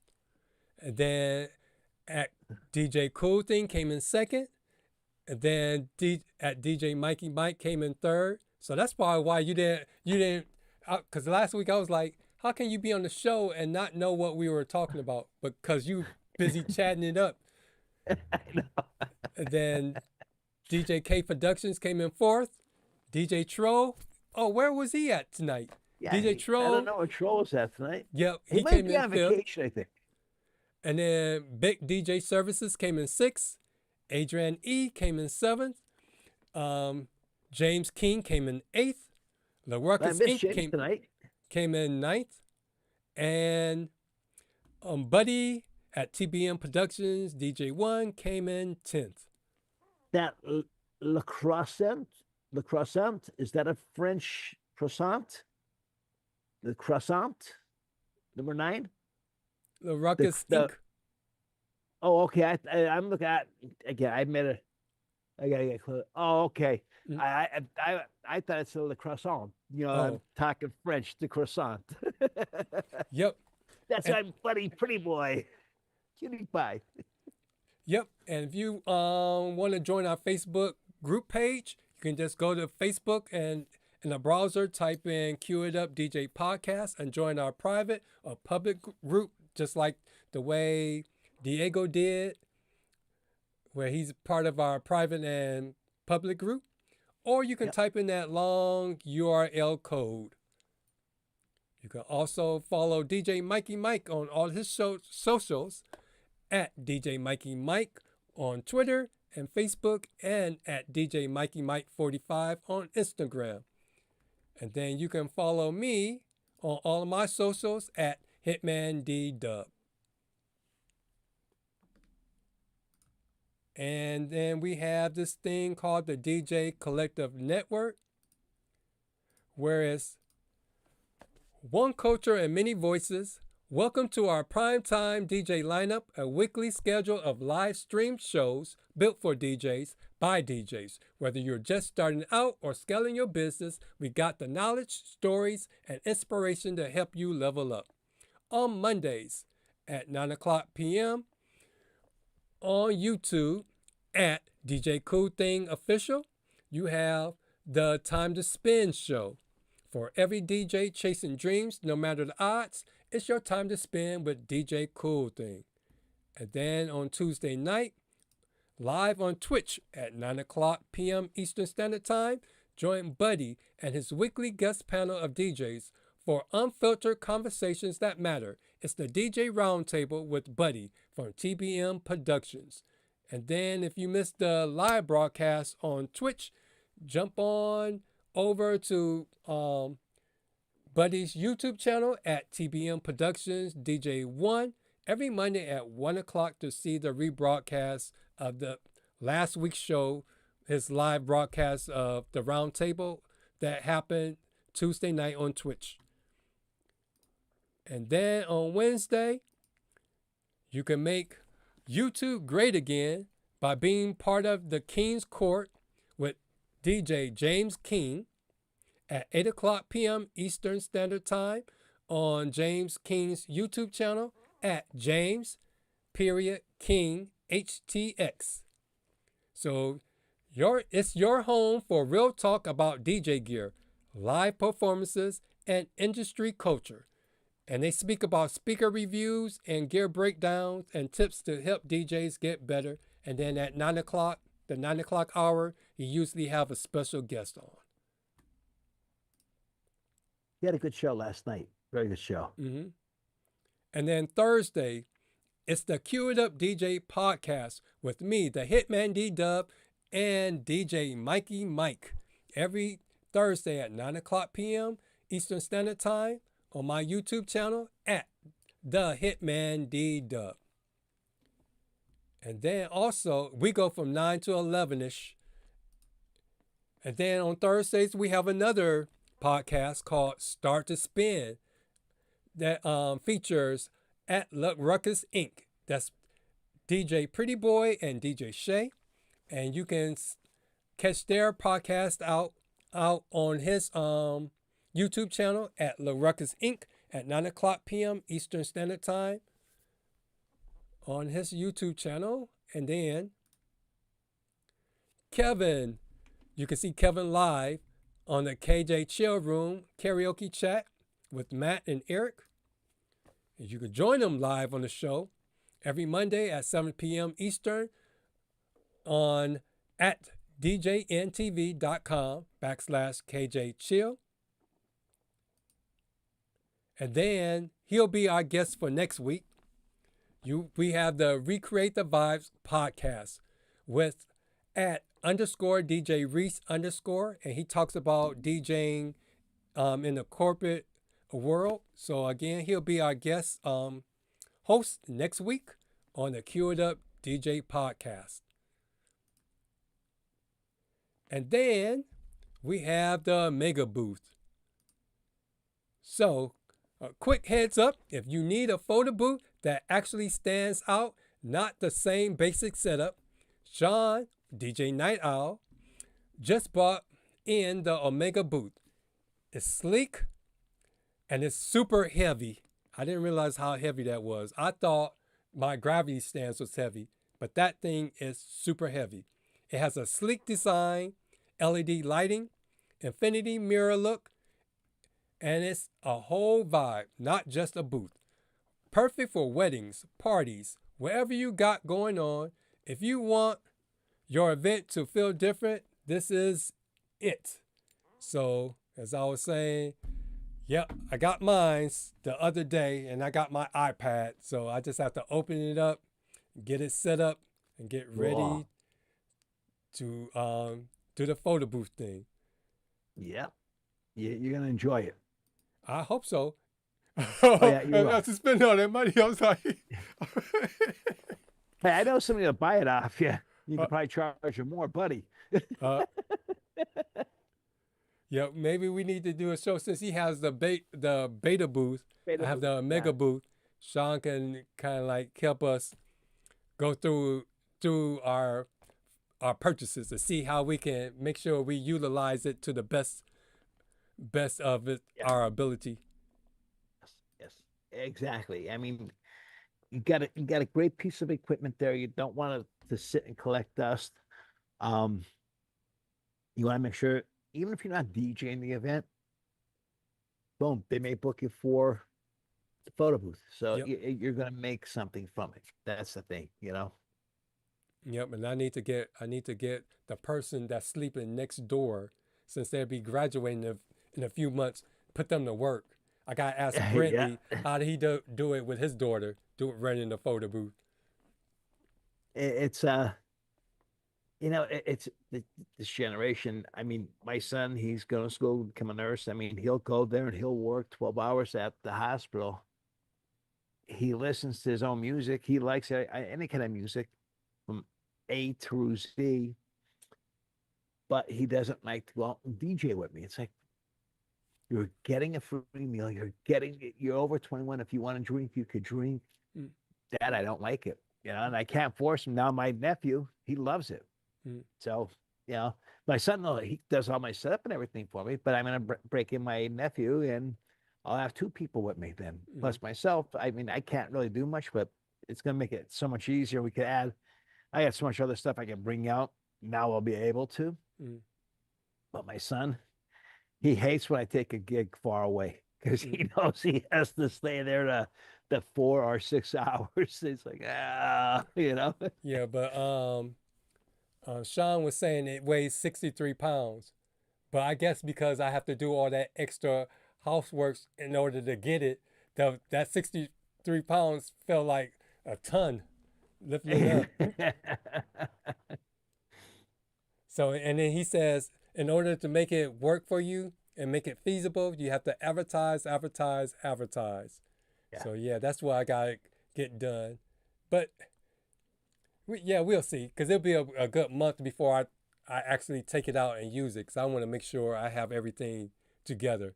I'm not bumbling with it and then trying to DJ.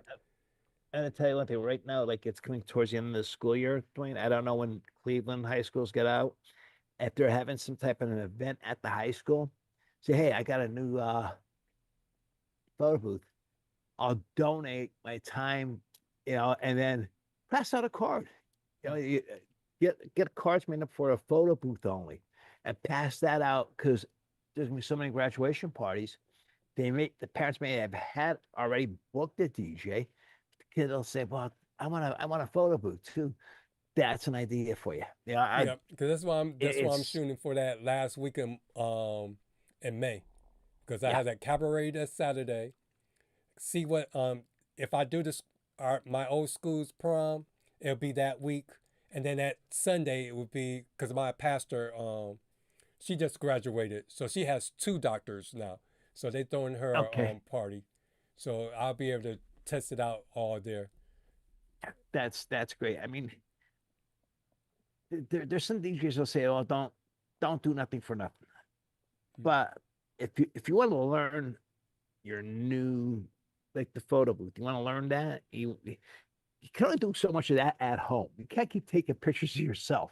You go out in the field with it, and you're there right with it, and you have people seeing it, and you're seeing their reaction to it.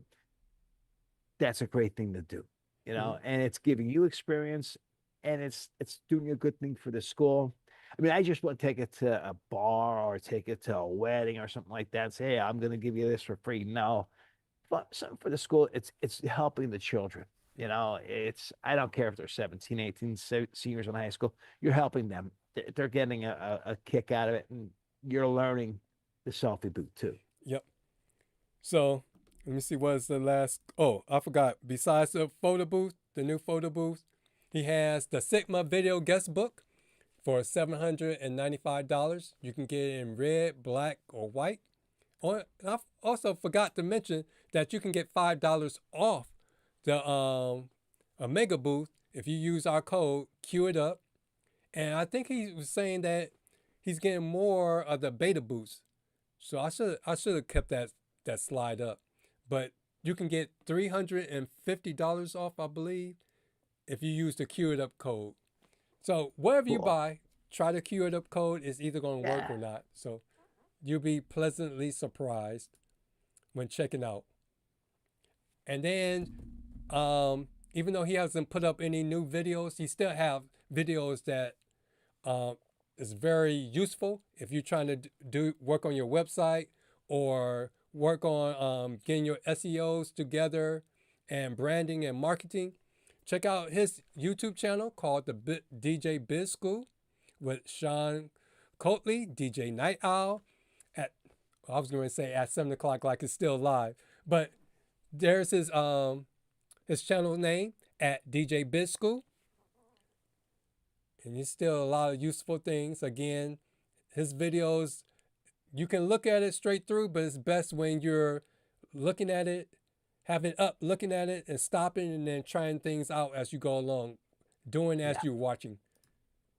So remember to like, share, and subscribe. I seen Sean's comment. About his feelings about donating. Sean, I'm the same way too. But the thing is, you got to think this is a new project for Dwayne. The schools, especially even schools around here, a lot of the children don't have the money, and you don't want to put an extra burden on this and on the school at the end of the year.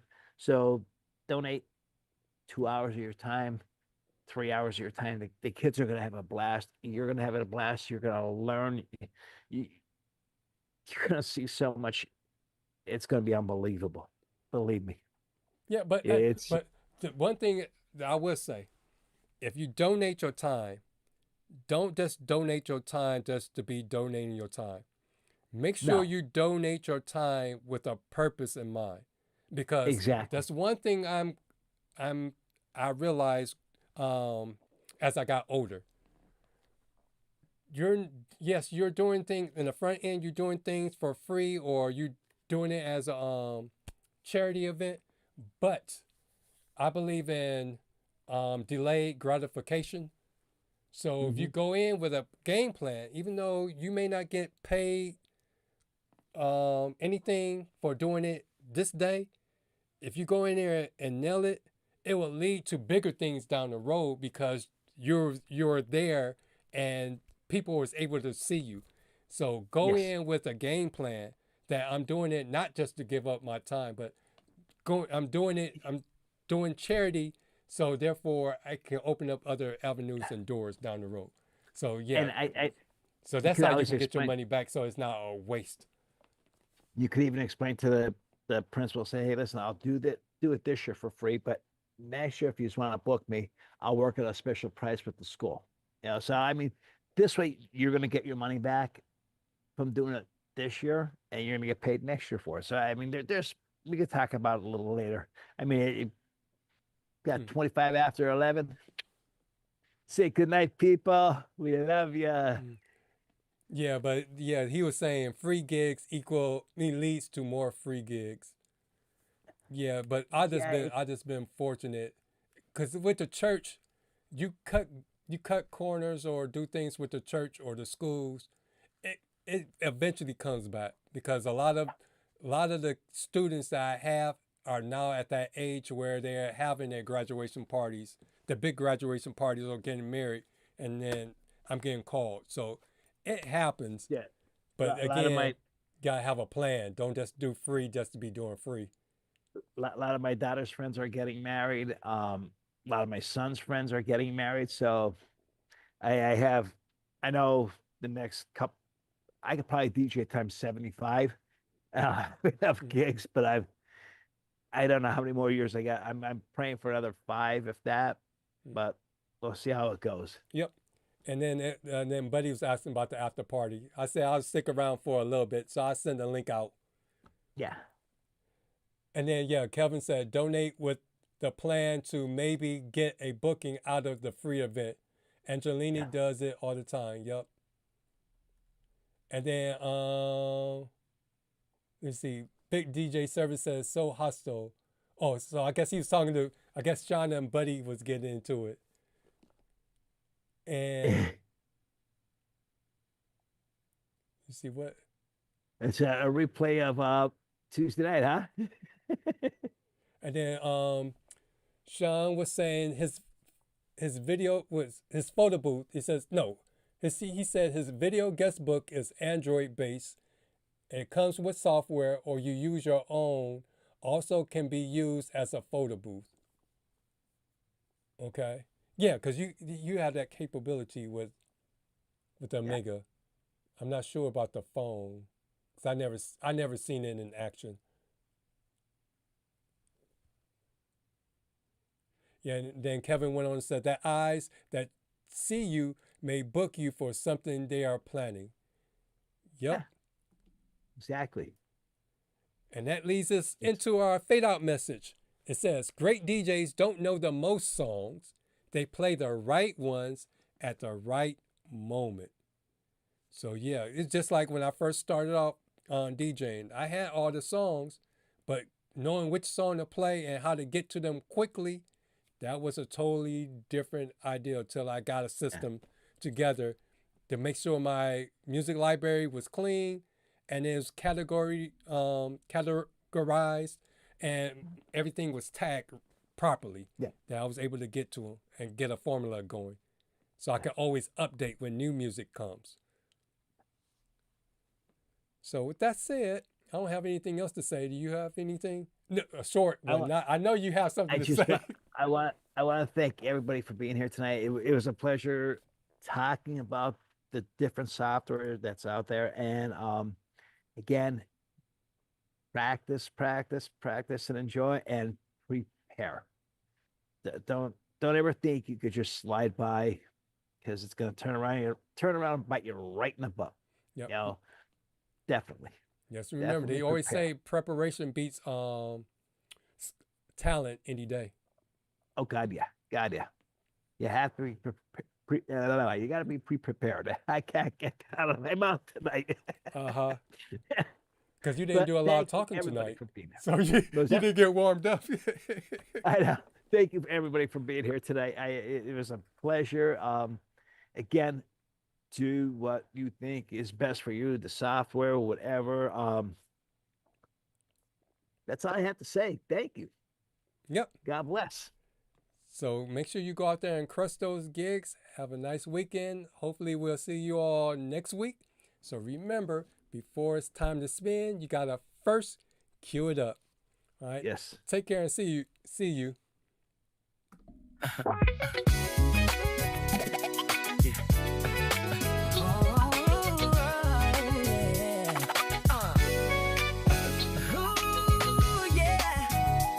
Before the lights, before the lights, before the lights, before the lights,